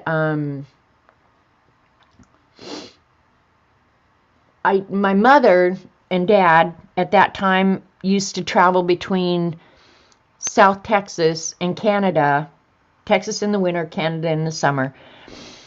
And a couple days after that, after the truck was stolen, my mom called. And she said, the oddest thing, she said, the other day, your dad and I were driving through Kansas.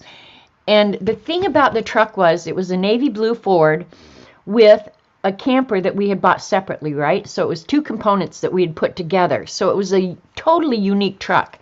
My mother says, if I didn't know better, I would have sworn to God you were driving through Kansas the other day. We were following a truck exactly like yours. And I was like, holy crap, Mom. It probably was my truck.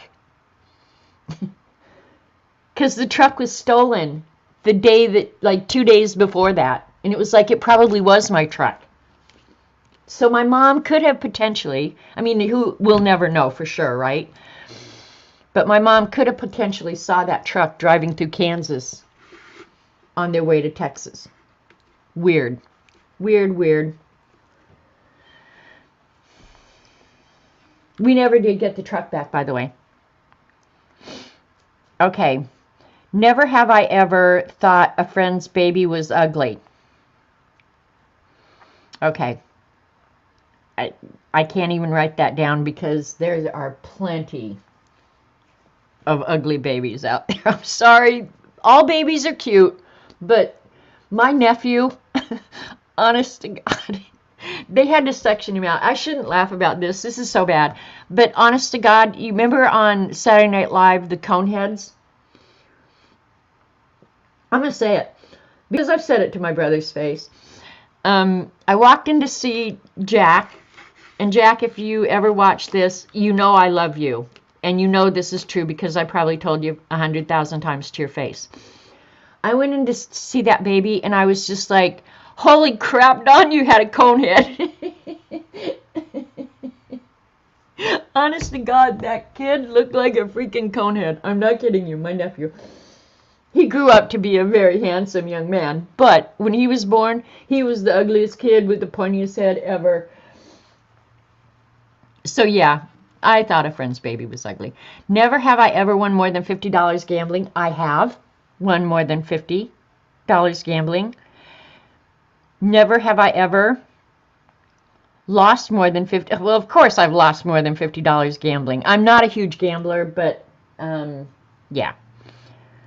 Whoops. Lost my list. Never have I ever gone vegan. I can write that one down because there is nothing better than a big, fat, juicy steak.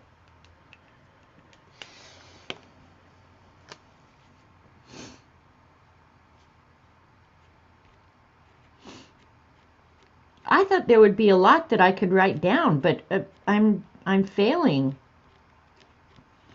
But yeah, I will never go vegan because I love me a good steak. Never have I ever used a fake ID. I have used a fake ID. I had one in high school and I used it frequently. Never have I ever lied about my age. I won't lie about my age. What do I care? Never have I ever had a lucid dream. Well, when they say lucid, are they talking about nasty?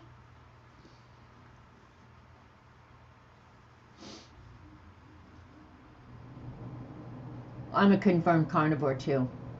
Hi, Christine. What do they mean? Lucid to me means a very clear dream. I have very clear dreams all the time. Now, if you, well, I've had those too, so never mind. I can't answer that. Never have I ever campaigned for a political candidate. I have never done that. Yeah, I've never ever done that.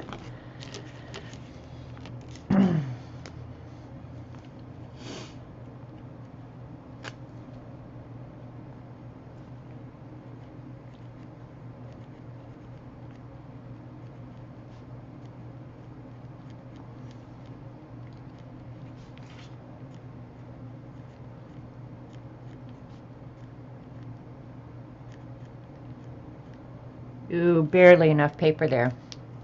Yeah, I'm pretty sure I've never done that. Now that one has good stickum on it.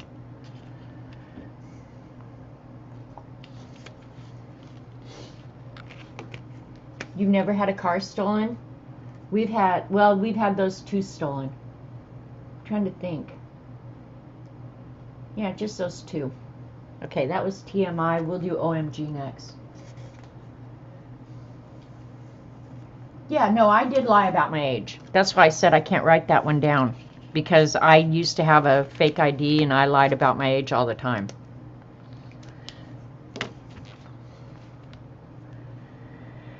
Never have I ever had chickenpox. I have had chickenpox. I had the worst case ever. I still have scars to prove it. Never have I ever flashed someone. Well, do spouses count? I've never flashed a stranger. But I guess someone would include spouse, so I can't say that either.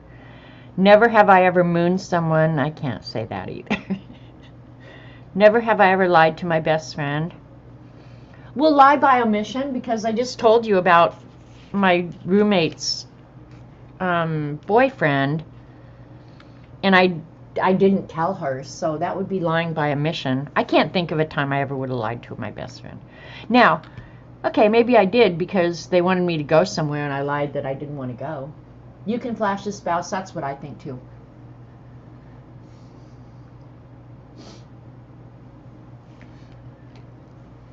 I'm going to say never have I ever lied to a friend maliciously. Never. I can pretty much say that. Never have I ever had a road rage incident. Now, I used to sit in my car and cuss like crazy at people on the road, but I never did anything overtly. But I see some stuff like videos now. People have lost their minds.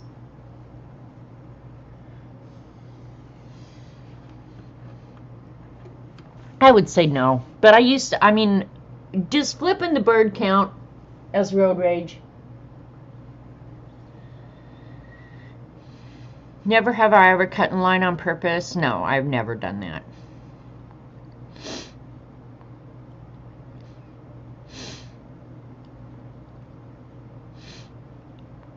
Never, okay, so I could write that down. I'm not going to because it's boring. Never have I ever held a grudge longer than a year. Are you kidding me? Of course I have. I have people that from 30 years ago I'd still love to kill. Are you kidding me? Never have I ever blabbed something I swore to secrecy. Maybe I can't answer that because nobody's ever trusted me enough to tell me a secret. I don't know. I don't think I would. Okay, now I can think of one thing that my ex-daughter-in-law told me in confidence, and it was another one of those sticky situations where I told my husband. Yeah.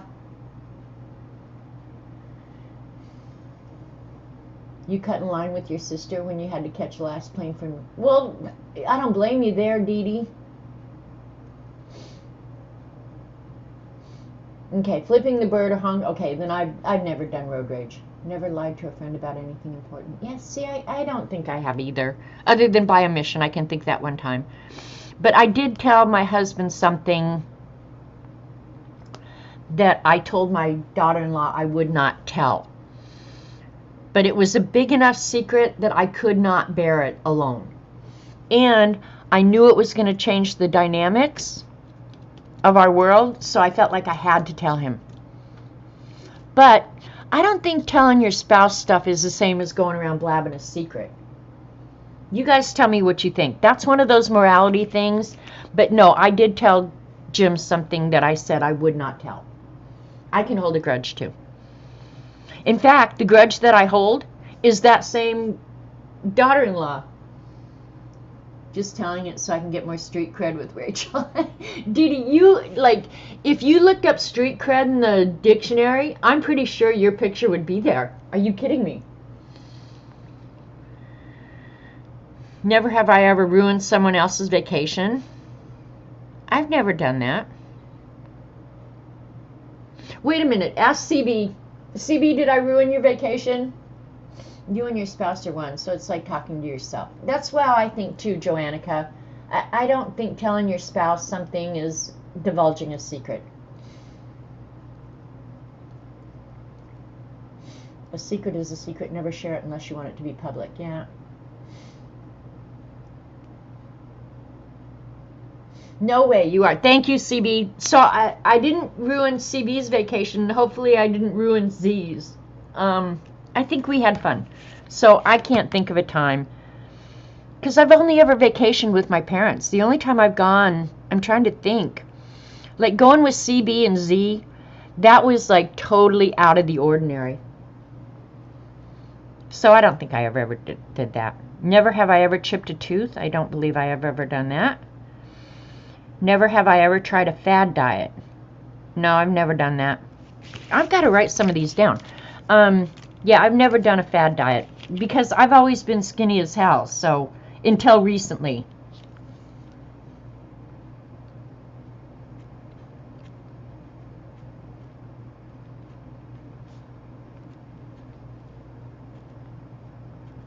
Now, if they'd come up with a fad diet that involved eating nothing but Hershey Kisses, I would try that one. But most of them, it's like, here's your fad diet. You can eat nothing but grass. Well, no, I'm not going to do that. That's stupid.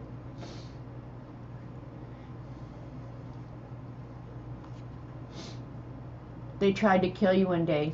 We did, CB. Yeah. You were not the whiny one. That one day we pushed everybody to our limits, and I'm not sure why we did that. But we did it, so we're going to take blame.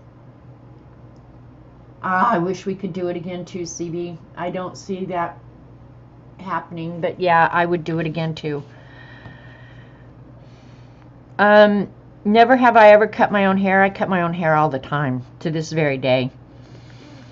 Never have I ever been awake for 24 straight hours or more. I have been. Never have I ever accidentally said I love you to someone.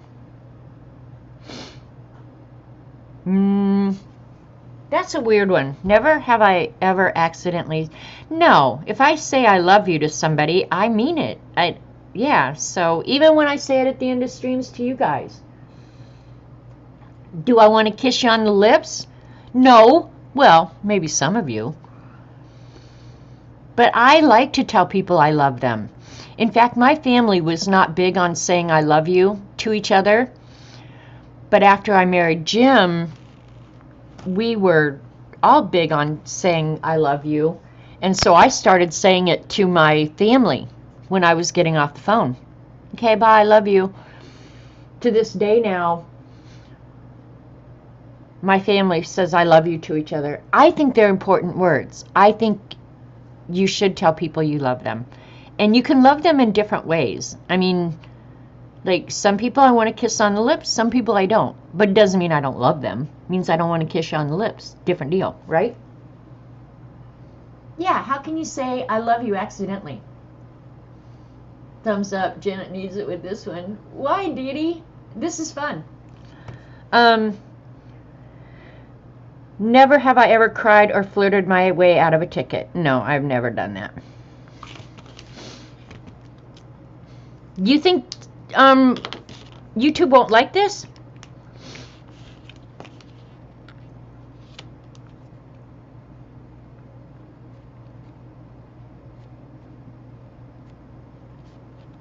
Okay, now I'm going to be real honest with you guys. If I had been stopped a lot and got tickets a lot, but I didn't, if I had big hooters, I would be flashing those hooters to get out of a ticket. Now that's just the truth.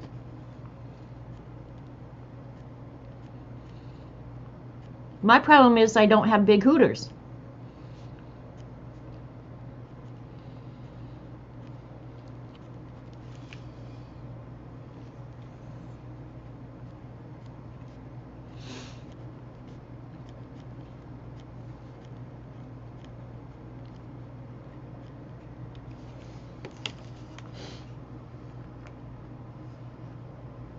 That's different though, Rachel. Saying it and have someone misinterpret. Thanks God for small favors. Yeah, really. Yeah, no, I think misinterpretation is on the other person, not on you. Never have I ever snooped through a friend's room, cabinets, or property.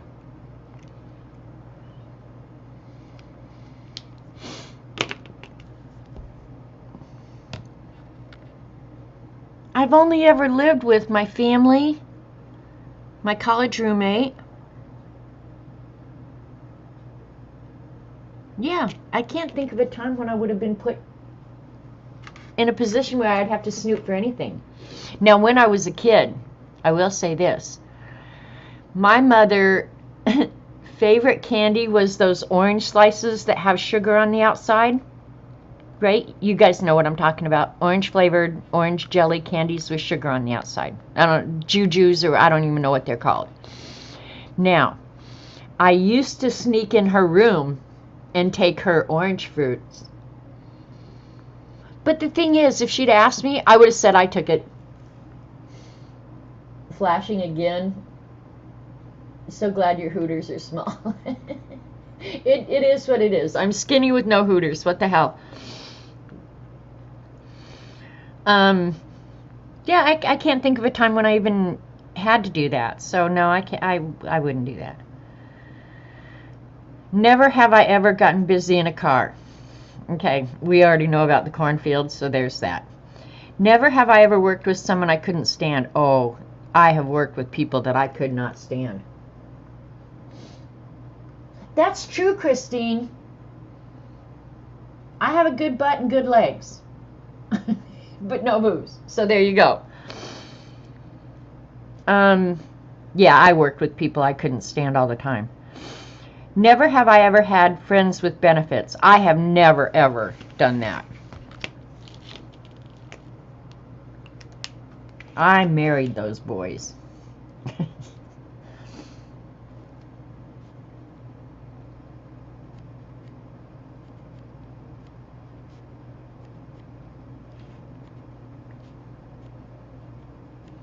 You know, another thing, when I'm writing this, I'm just thinking, how could you even do that anyway? Friend with benefits. I think some of this, honestly, is generational.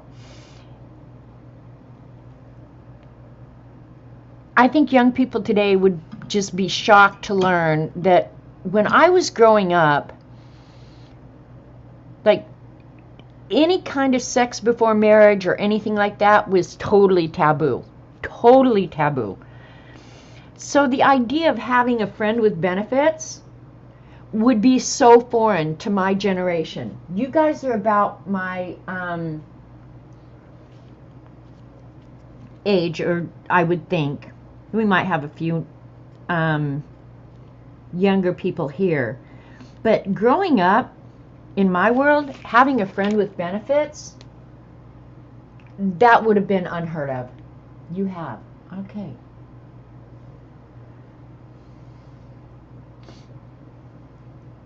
Okay, CB just said we're too old for friends with benefits. See, that I think a lot of that is generational. It just would have been unheard of in my generation to have a friend with benefits. You did not do that. You just didn't do it. Never have I ever eaten food that broke the 5-second rule. Oh, baloney. Yeah, no, I've done that 100 times. Drops on the floor? Depends on when you wash the floor last, but yeah, depending on what it is. If I dropped a slice of pizza on the floor and it was the last slice of pizza, I'm eating that bad boy. I'll blow on it, but I'm eating that bad boy.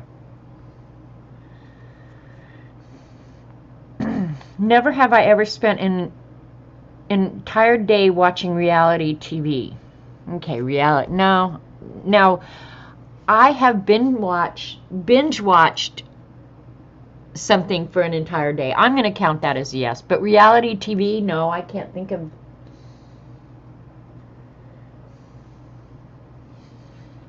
Not reality TV. Because reality TV, I'm trying to think. That would be like Survivor. I would watch Survivor for a whole day.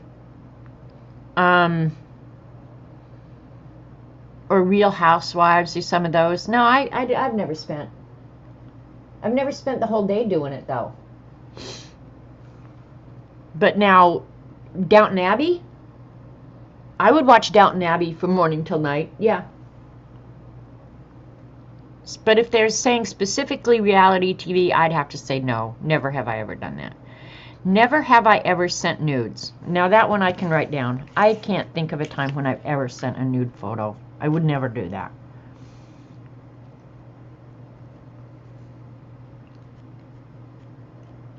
Oh, maybe does it count if I sent a nude of somebody else?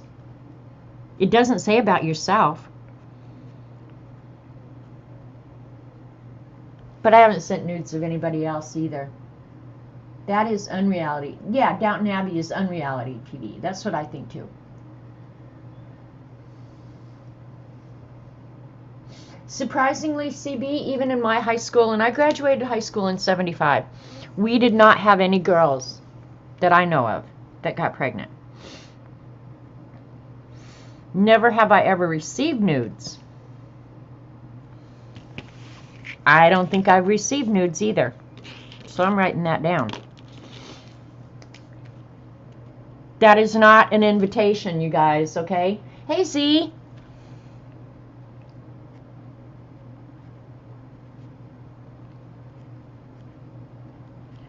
And if anybody sends me nudes, I'm going to block you.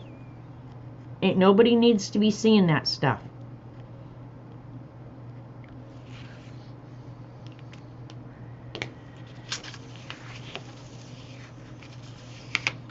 Okay, you know what TMI stands for on these little Post-its that I have here? I don't want to cover that, so I'll have to put this one here. Well, it's going to have to go over here because of the crease. Okay, TMI over here means too many idiots. And oh my G on this one means officially mindless garbage. Your eyes would bleed.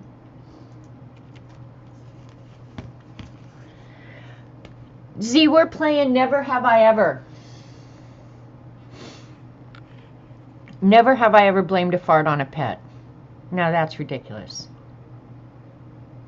I grew up with 5 boys, 5 sons, husbands. I'm pretty sure I never had to. I just blamed it on one of the kids. You are a love child? There's a lot of us that are. Jane, you're my age. You've never played that? Well, I never have either in real life. And it's actually a drinking game where if you've done something, you have to take a drink. If you haven't, yeah, I don't even know what the rules are, but I'm just putting it in the book to go for the scavenger hunt. Okay, never have I ever thought a cartoon character was hot. Never have I ever thought a cartoon character was hot. How could you even think of a cartoon character as hot? Okay, I'm trying to think. The Red Devil guy, the little Red Devil, he was hot. Was 56, yep. That's the year. Never have I ever Googled someone before a date. See, this is obviously for young people, because when I was young, like, you might be able to ask a friend, have you heard of somebody, but Google somebody, honestly, now in this day and age, if I was dating in this day and age, I can tell you I would Google any unknown. I would absolutely Google somebody.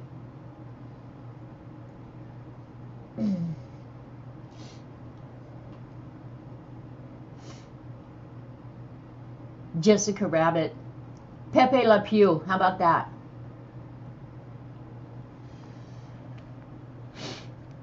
But yeah, in this day and age, I think you'd be remiss not to Google somebody. If you, especially if you're on a dating app or something like that. Yeah, you would be remiss not to Google them, in my opinion. Never have I ever regifted something. Yeah, I'm sure I have. Never have I ever crashed a party or a wedding. I have never crashed a party. I'm pretty sure. Yeah, I've never crashed a party that I can think of.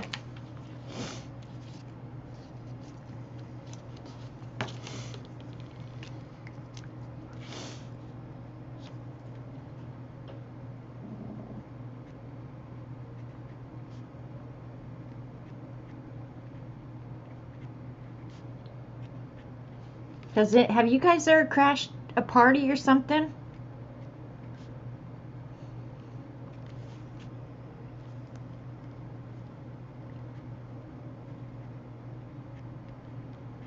I don't know why you would do that.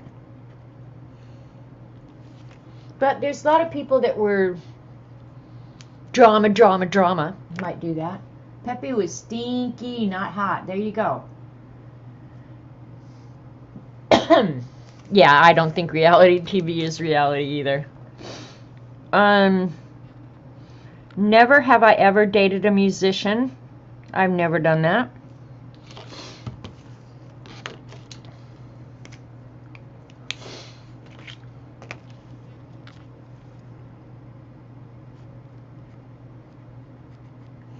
And the only musician I can think of that I would date,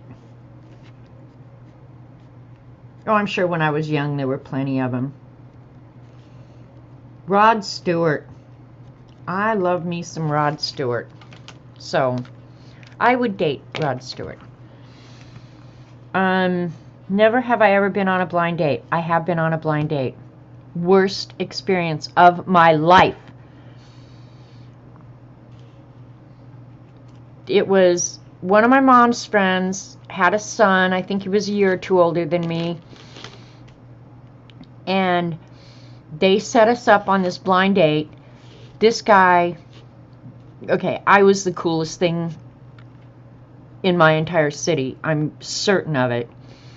This guy showed up and I could not even believe that I had to go out with him. Fortunately, his date was to go up in the foothills, in the mountains in Colorado, on this, up behind Georgetown, I guess it was a park or something up there, and drink some wine and eat cheese and crackers. That was the longest date of my whole life. I could hardly wait to get out of there. It was horrible. Yeah, so no, I have been on a blind date. Do not recommend them. Never have I ever gotten or given a hickey. Yeah. Never have I ever gotten a bedroom-related injury. Man, they're making me think. I don't think so. Hey, Julie. You saw Rod Stewart in 1972? Ah, you lucky girl. Never have I ever tried moonshine. I have never tried moonshine. The real moonshine. Yeah. Never did that. I don't even know where you'd get it.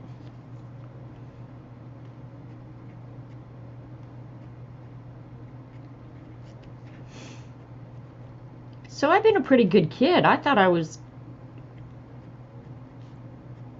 gonna have like only 2 things that I never did. Yeah, I've never tried moonshine. Never have I ever seen someone die. Unfortunately, I have. Never have I ever had a wardrobe malfunction. Everybody's had a wardrobe malfunction. Now, I wasn't doing halftime at the Super Bowl and somebody rip and show my chest. You tried moonshine in college? No, I've never, ever. You did once? Oh my God. Kathleen dated a musician. Hey, Kelly. Hi.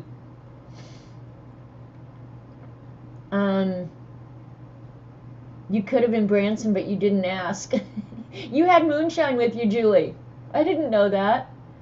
Drinking. Oh my God. Okay. Free American is my daughter-in-law, married to Robert's son, Eddie. And her name's Kelly. And she's going to be drunk here in about a minute. Kelly is the best. She's really, really good. Does walking across the pool rope with top falling down saying, "Look at me"? Oh my God, Dee Dee. Yes, that would definitely count, Dee Dee. That's a good one. Electra Von Baron, hi. Never tried moonshine. Oh, Kelly already knows everything about me. I'm pretty sure. Kelly, do you have any questions? Anything you want to know that you don't already know? I'm pretty sure she knows everything. Never have I ever run for my life. I don't think I've ever had to run for my life. Oh, wait a minute. Maybe Kelly's goose. But no, I can't think of a time I've ever had to run for my life.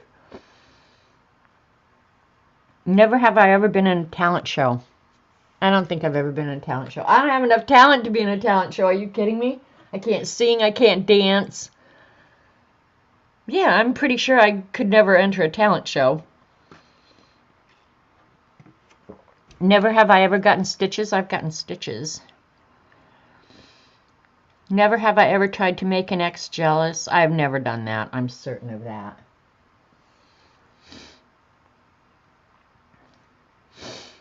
Some of these are stupid, so I'm not writing them down. Never have I ever driven a stick shift. Before here recently, and I lived in Colorado, I would only drive a stick shift. It's the safest way in the snow is to have a stick shift. You can slow down when your brakes don't work. Never have I ever set something on fire while cooking. I don't think so, but I'm pretty sure I never have. Now, wait a minute. Okay, wait a minute. I have done that. One time I set a dish towel on fire while I was cooking. So yes, I have.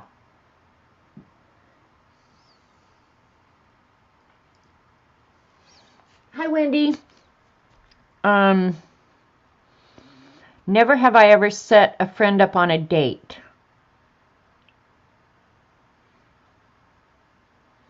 I don't think I've ever done that.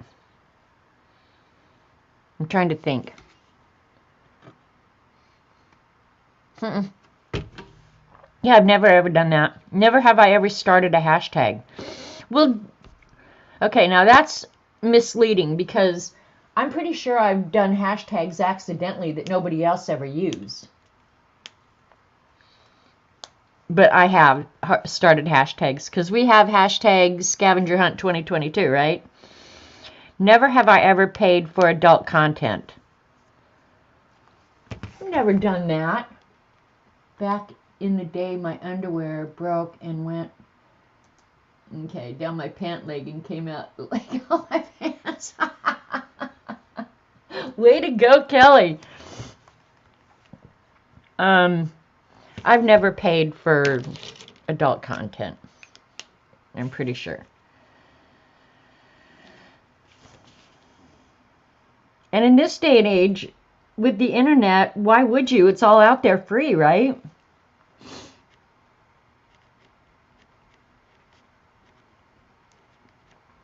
Not that I watch it, but I know it's all over the place. I'm not sure if the internet is a good thing or not. Kids can get a hold of literally anything now. That's funny, Kelly. Pleading the fifth on these questions? What do I care? Never have I ever been scuba diving. I've not been scuba diving. We'll put scuba diving as the last one on this one. We'll start a new one. I've never ever been scuba diving. Never ever had the desire to go scuba diving. I think it would be interesting, but yeah, I can't see myself doing it. Another thing you could not pay me to do is jump out of an airplane. I have no interest in parachuting. If I jump out of a plane, that bad boy better be headed down.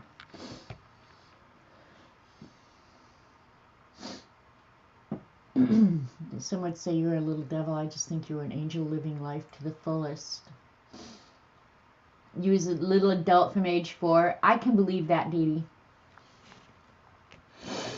Never have I ever hooked up with someone of the same sex or gender. I have never done that. Never have I ever done a drive-by of an ex or crush's house. You know, I think there were probably times in high school where as a group of girls we might have done something like that. but it's not something left to my own devices that I would have ever done. I would never have driven by somebody's house. Yeah, I just don't think so. I wouldn't bungee either. No, no, no, no, no. You're not catching me on a bungee. No, no, no, no, no. I don't see why you would jump off a mountain. The mountain is a good place to be. You wouldn't jump off it. You did hang gliding once. Now, one thing I would do, Zandra, is parasailing. I can see myself parasailing where you're out over the water, and if you did fall, you're not going to die, probably.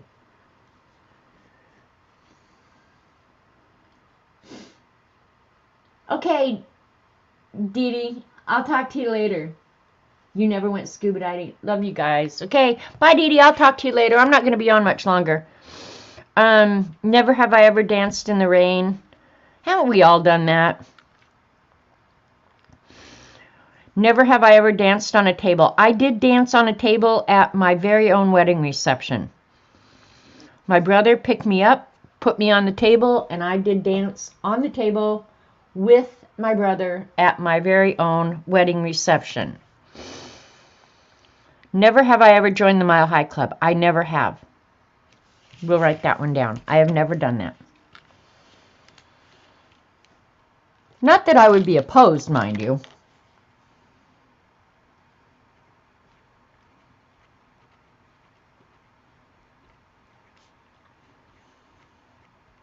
And you guys know what the Mile High Club is, right?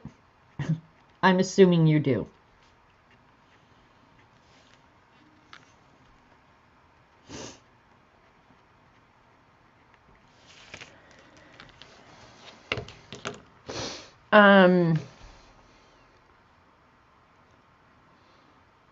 Never have I ever slept in my car. I have. Who hasn't slept in their car waiting for somebody or something? Never have I ever been on TV. I was on TV. Now, think about how long ago this was. When HBO launched their new paid cable service, my boyfriend, who I lived with, the one I lived with for 7 years, he actually did promotions for a cable company in Denver. That was one of other job. But anyway, he was responsible for the HBO promotion on, I don't know if it was what the cable company was called. I still have the picture of it.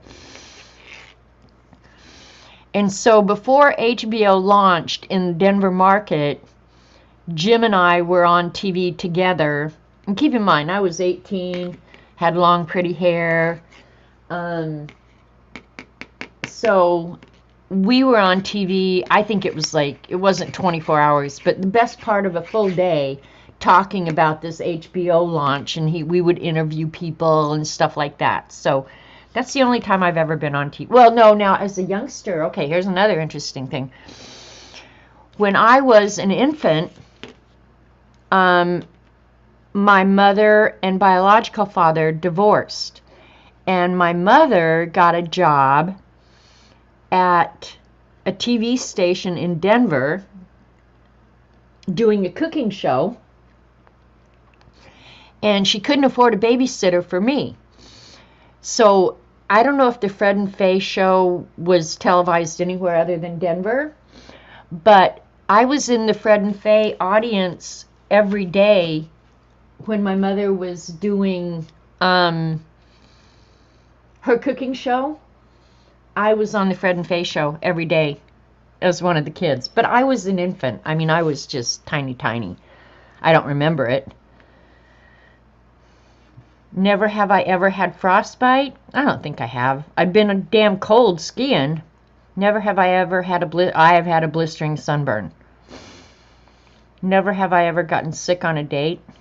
Only because that guy that took me for cheese and wine made me sick. I have had food poisoning. Never have I ever purposely given someone bad advice. Oh, well, that's purposely. I didn't say I'm sure I've given bad advice, not on purpose, but you was on TV dancing on a local bandstand show. You go, CB. Your members, what'd you do? Put it on autopilot, Kelly? You were also interviewed on TV about stained glass. Cool, CB. Well, you're just a freaking celebrity. Never have I ever heckled a live performance. I've never done that. Who would do that? That's ignorant. Never have I ever had surgery. Well, it was just taking a cyst out. But, I mean, I was in the hospital and, yeah. Never have I ever hit a parked car. I'm pretty sure I have. Hasn't everybody at some point? Eileen was on Real Bandstand. Yeah, I know. And babysat Dick Clark's kids. Never have I ever thrown someone else a surprise party. I have done that. Never have I ever had a surprise party thrown for me. I don't think so. Never have I ever adjusted myself in public. Well, being a female, there's not the need to adjust yourself. Right, CB? Because you know all about that. Never have I ever gone commando. Everybody has. Never have I ever worn a wig or extensions. I have never worn a wig or extensions.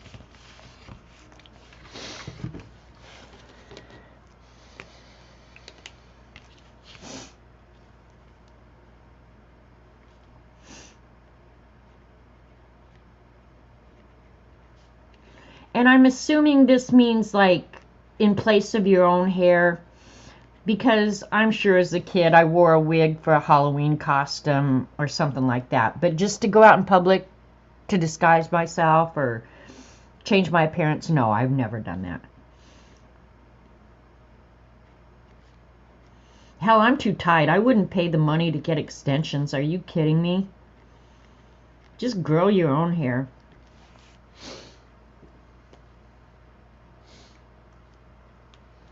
Well, yeah, other than that, I guess you could count that, Rachel. If I wore a bra, but I have no need for a bra. I already told you that. Weren't you listening? Never have I ever dressed in drag. No, I've never done that. Never have I ever been dumpster diving. Yes, I have been dumpster diving. When I was in high school, my brother worked at Target. It was a brand, Target hadn't been around very long then. My brother worked at Target, and he came home one night and he said something like, "You won't believe what Target put out in the dumpster today." And he was talking about, because we didn't realize that they threw away good stuff, right? And he was telling me, and I said, "Well, let's go get it." And he was like, "No, we'll get picked up, like the police will come, blah, blah, blah." It's like, no, they'll never know. So we waited until like 10:30 at night after Mom and Dad had gone to bed, and we snuck out and we went up to Target. And we went to Target like constantly after that. We dumpster dived all the time. You were commenting about my body inadequacies, Rachel. In fact, you can ask Kelly. She'll tell you how flat-chested I am. She is not, but I am. But yeah, we used to go my brother and I used to go dumpster diving all the time. Never have I ever broken a bone. I've only broken this baby finger. I fell off a horse because of my stupid cousin. So I did break that, but there's nothing they could do for it. I mean, they had it taped up to this one. And I was in Oklahoma visiting my grandmother. Yeah, my great-grandmother, the last thing she told Rock and I as we were leaving the house was, "Don't you kids ride those horses. We got to get new shoes on them." Well, what did Rock and I do? We went out and jumped on the horses. Never, ever have I returned something after I wore it. I have. But it was because it was garbage, not because I bought it to wear it and then returned it. No, it was I wore it, it tore something, and I took it back. So, yeah. So yes, I have returned something after I wore it. Never have I ever peed my pants as an adult. Well, now, that's... Have I peed my pants? No, I haven't peed my pants. But I have to say, I've laughed so hard that I've peed my pants. You know? Like, you know what it's like. Like, you don't just pee, but you, like, a little bit of pee gets out. Yeah. So, I don't know how to answer that one. Never have I ever slid into a stranger's DMs. No, why would you do that? Never have I slid into an ex's DMs. No. Never have I ever been in a helicopter. No, I've never been in a helicopter, and I would love to be in a helicopter, but I don't want to be in a medical helicopter. I would love to be in a helicopter.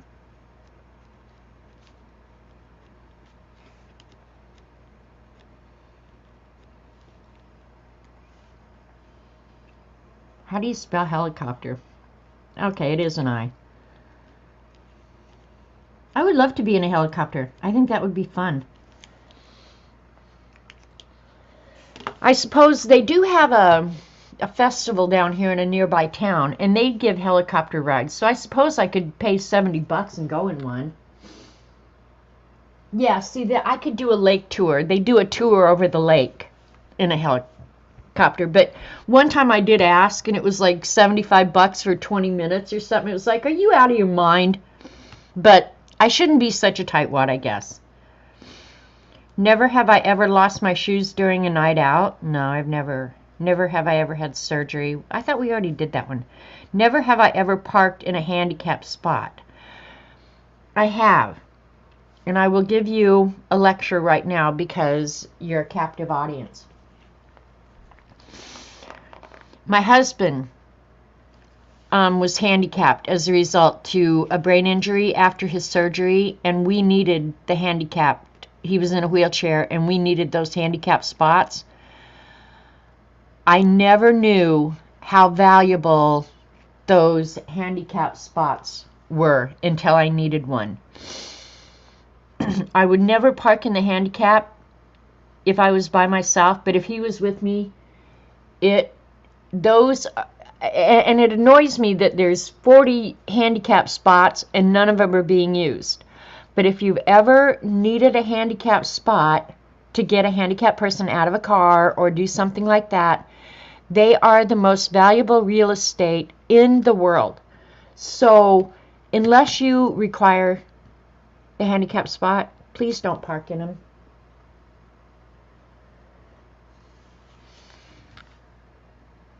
Never have I ever flirted with a married person. Well, of course I have.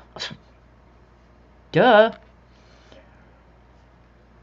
No, I flirted with him. I wasn't going to sleep with him, but yeah.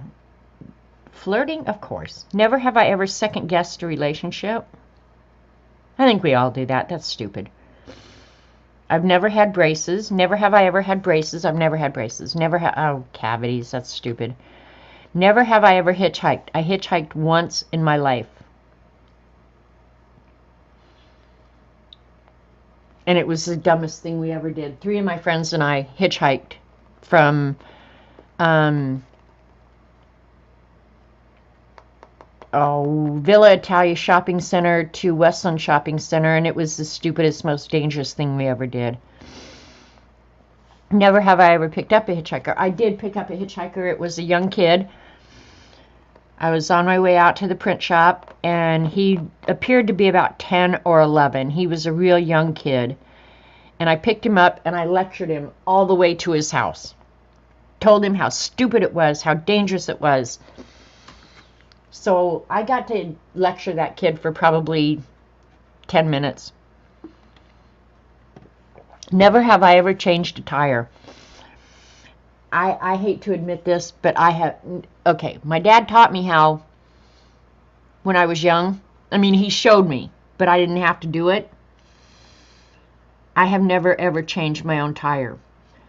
I would call a tow truck. I would call Robert. Well, I have called Robert. I did have a flat tire, and I just called Robert and made him come and change it. I have never changed my own tire.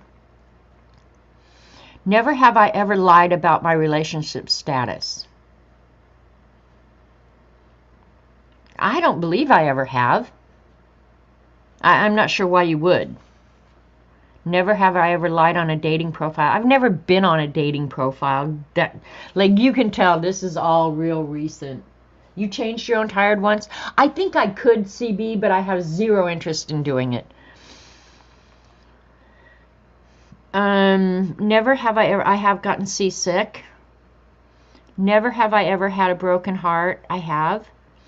Never have I ever I have broken someone else's heart. Never have I ever fallen in love. Of course we have. Never have I ever fallen in love at first sight. I fell in love with my husband at first sight. I swear to God I did. Never have I ever sneezed on a stranger. Well, you expect me to remember that? I didn't do it on purpose, that's for damn sure. Never have I ever thrown up in public. I think I threw up once at a amusement park. I wasn't feeling good anyway. Lied to a creep that I married. Now you can't be talking about Eddie, Kelly.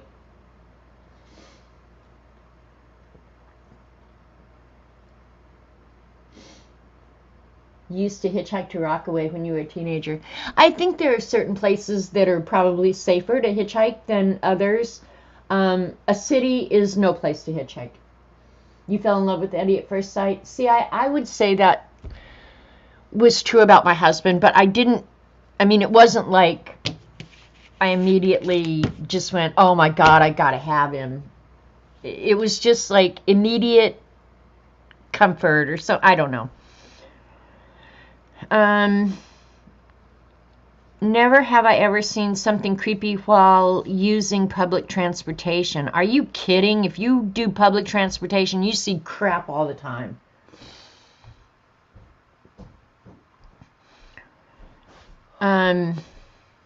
Never have I ever sexted an ex. No, never done that. Never have I ever sent a sext to the wrong person. Never. I don't. You're lucky if you get a damn text message from me. I don't do the text thing so good. Some of them are just silly, right, Jan? I agree. Read Judy. Okay, this is true. I had a flat and was changing the tire when Elena Bobbitt was on the road and tossing her husband's thing. Oh my God, are you kidding, Judy? That is crazy. That's crazy.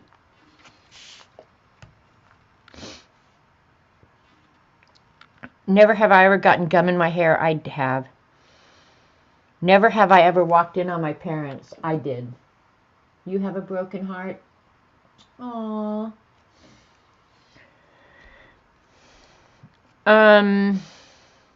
Never have I ever eaten an entire pizza alone. I don't think I would be capable. If you're talking about a regular big pizza, I don't think I would be capable of doing that. Oh, Judy, I can't believe anybody could make that up. So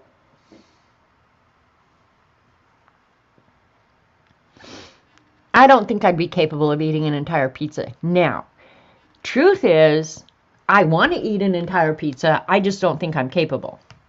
Never have I ever eaten an entire pack of Oreos, and I have never eaten an entire pack of Oreos.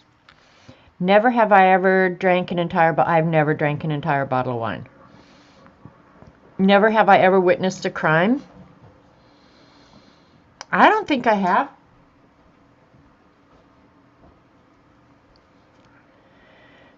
Never. I've ridden a horse, obviously. I told the story earlier. Never ever have I fainted. I did faint. I was getting fitted for, I was an attendant at my sister's wedding, and I was getting fitted for the dress in my mother's living room, and I was standing there, and it seemed like they were taking freaking forever to pin it, and in 1 second, I was out. You were in a bank when it was held up. Oh my God, Rachel. See, this is fun. I know things about you guys now. I'll never ever see Judy walk into a chat when I won't say, Hey, Bobbit. Really, right, Jane? Craziest story ever. And Rachel was in a bank when it was held up. Well, my car was used in a bank robbery. Never have I ever clogged a toilet. That's a stupid question. I've been camping so much I can't even believe how much camping I've done. Never have I ever donated blood. I have never donated blood, you guys, but not because I didn't want to. I'll write this one down. I have not donated blood because I've never weighed enough to donate blood. You had to weigh, I think it was 110 pounds. I never weighed over 110 pounds to donate blood. They wouldn't take my blood. Now, I weigh over 110 now. The last couple years, I put on some poundage. So I think I have exceeded the weight barrier for blood donation. It used to be 110 pounds.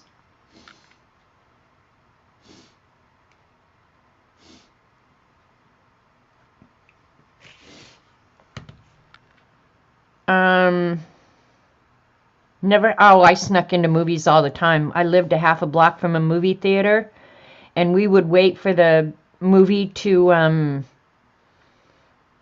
be out when people were going out the side doors, and we slipped in the side doors all the time.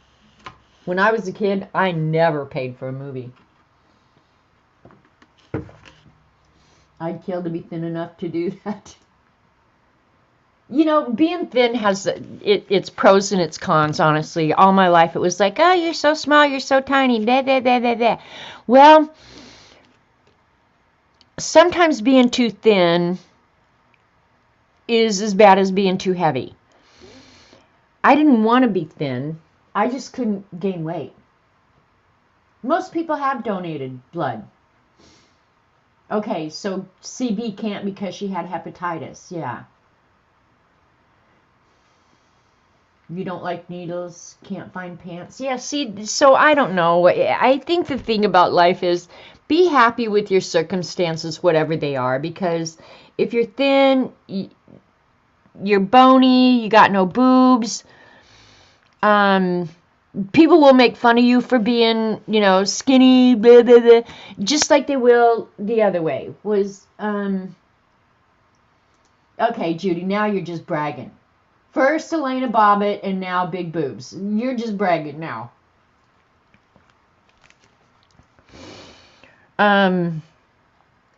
Anyway. But yeah, I did sneak into a movie. I've never filmed an intimate moment, ever. I have fired a gun. Never have I ever dropped a baby. Well, I'm writing that one down. I don't believe I've ever dropped a baby. My God, that's ridiculous. I have never dropped a baby, and I'm proud to say that. Now, there are plenty of people that had I know how they would grow up, I would have dropped them when they were a baby. But see, when they're babies, they're so innocent, and you don't know what creeps they're going to grow up to. But no, I've never dropped a baby.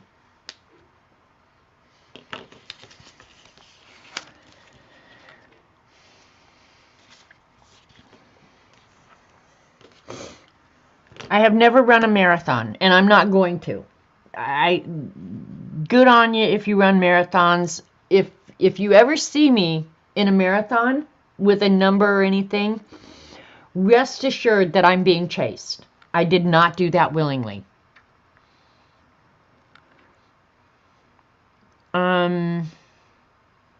Never have I ever lied about who I voted for. I've never done that. Never have I ever shared a news story without reading past the headline. Probably. Never have I ever been fired from a job. I have never been fired from a job. Now, I was, what do you call when they're just reducing staff? But fired for cause? No, I've never been fired for cause. Never have I ever fought with a partner in public. Why would you do that? I have beaten a video game. I have beaten a lot of video games. You and me both, Judy. But you're better than me because you have your Elena Bobbitt story. And you have big boobs. Never have I ever flirted with a waiter or a bartender. I'm sure I have. I have never waited tables in my whole life. I've never worked in food service. I did work in retail and I hated it. I've never been blackout drunk. No. I have run a red light accidentally. I would never run a red light intentionally, but yeah, I've pushed that yellow light a few times. Never have I ever been cheated on. I think I can say that with all certainty. I'm pretty certain I have never been cheated on. But you have to remember, I either married them or lived with them. So I'm pretty sure I've never been cheated on. I think I can say that with certainty.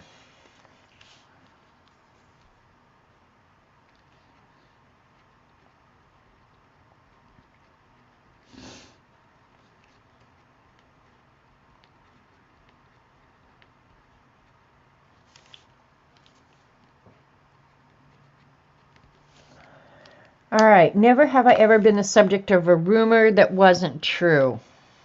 Not to my knowledge. I don't think so. Never have I ever spread a rumor I knew wasn't true. I'm pretty sure that I could say no to that. Never have I ever met a celebrity. I probably never have met a celebrity. I've seen celebrities.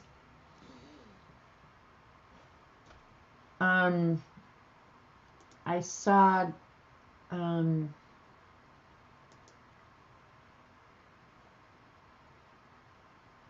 I saw celebrities at the Denver airport, but I've never met a celebrity, been introduced or anything like that. No, I've never done that.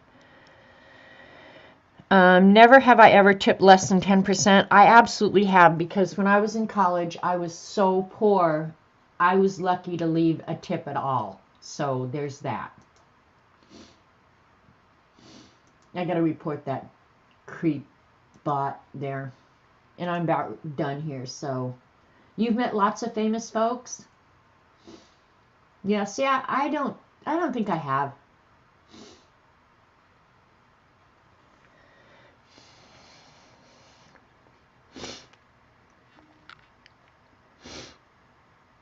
Never have I ever tipped more than 50%. I probably have never done that either. Never have I ever cried at a party.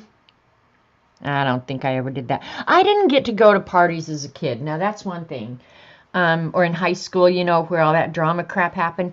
I didn't get to do that. My dad did not let me go to parties. We were camping. You met Stacy Keach and Pamela Anderson. Actually, Kelly, I watched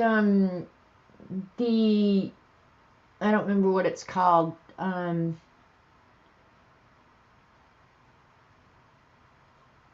Tommy and Pam movie. I watched that just the other day. Never have I ever cried at work. I know I cried at work once. Never have I ever cried in public. I'm sure I did. Never have I ever used a gas station bathroom. I wish I never had. Never have I ever gotten into a fender bender. I did. But it was not my fault. My engine wasn't even running.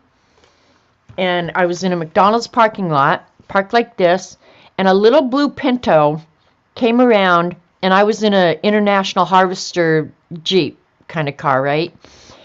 And I was on a hill, and it was a standard shift car, and my foot could have been on the clutch and not on the brake. I could have been rolling, but my key wasn't even in the thing, and the engine wasn't running. And the guy that I hit, my bumper went into his wheel well. Now, he could have cut the corner short, or I could have been rolling. But my car wasn't even rolling. Eddie is tipped over 50%. I believe that. Eddie's a nice, generous guy. So yeah, I did get into a fender bender, and it was not pretty. Because when the guy got out of the car, he was crippled in a wheelchair. And I had to go home and tell my dad, and there wasn't a scratch on my car. His whole fender was smashed in. And I had to go home and tell my dad that I crashed into a crippled guy. Never have I ever gone to work hungover. I'm pretty sure I have. Never have I ever cursed in front of an in-law. Are you kidding me? If you know me, I curse. Kelly, do I curse? You met Glenn Beck and Venus Williams? Cool, Joannica.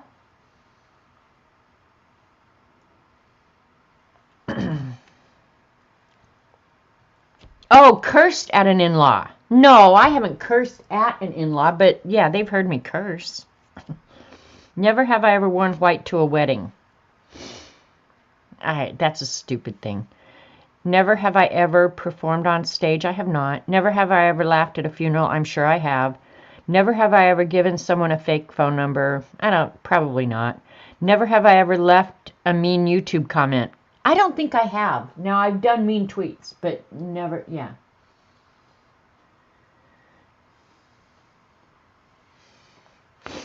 Never have I ever been in a police car.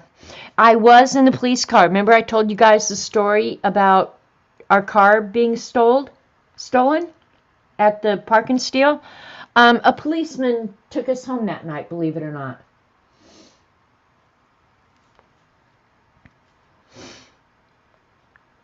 Trolled a stranger online? No. I have never danced on a pole, and I've never been to a strip club. Okay, that was 200. We're done, and it's my time's up, so that's it. I've still got a few that I got to write down. I didn't write down much, did I? I suck. But probably what I'll do is I'll glue these down, and then I'll probably do some Zentangle or something in the background. Yeah. Hell yes, you do. I got a potty mouth.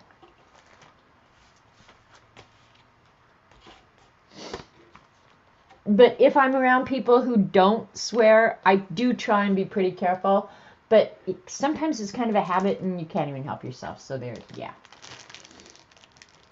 Oh, your dad was a cop, Judy. I have not ever been to a strip club. I don't think my husbands have ever, Jim, I'm sure, never went to a strip club. Robert, I'm absolutely certain, has never been. Yeah, no, yeah. Yeah, I've left comments, but never mean ones. I mean, the thing about mean comments that kills me is there are 586 gazillion YouTube videos out there. And this, when Dee Dee says, like, don't email me or whatever, if you have a problem with a video, you have a stop button. You can go find another video. You honestly are going to spend your time leaving a nasty comment? Go get a life, girl. Get a life. I hope to see you soon too, Kelly. Jackie's coming into town. She's either here or she's going to be here this week too. So I don't know if Eddie's in town or what, but we'll figure out something soon, okay? And I love you. Give Eddie a hug and a smooch for me. Yeah. All right, you guys, it's past my time. So go do something fun. If you answered no that some of these things you haven't done but you want to, go do them this afternoon, okay? All right, you guys. I'm out of here. Try and be kind. And I love you, and I'll see you next time. See you later. Bye.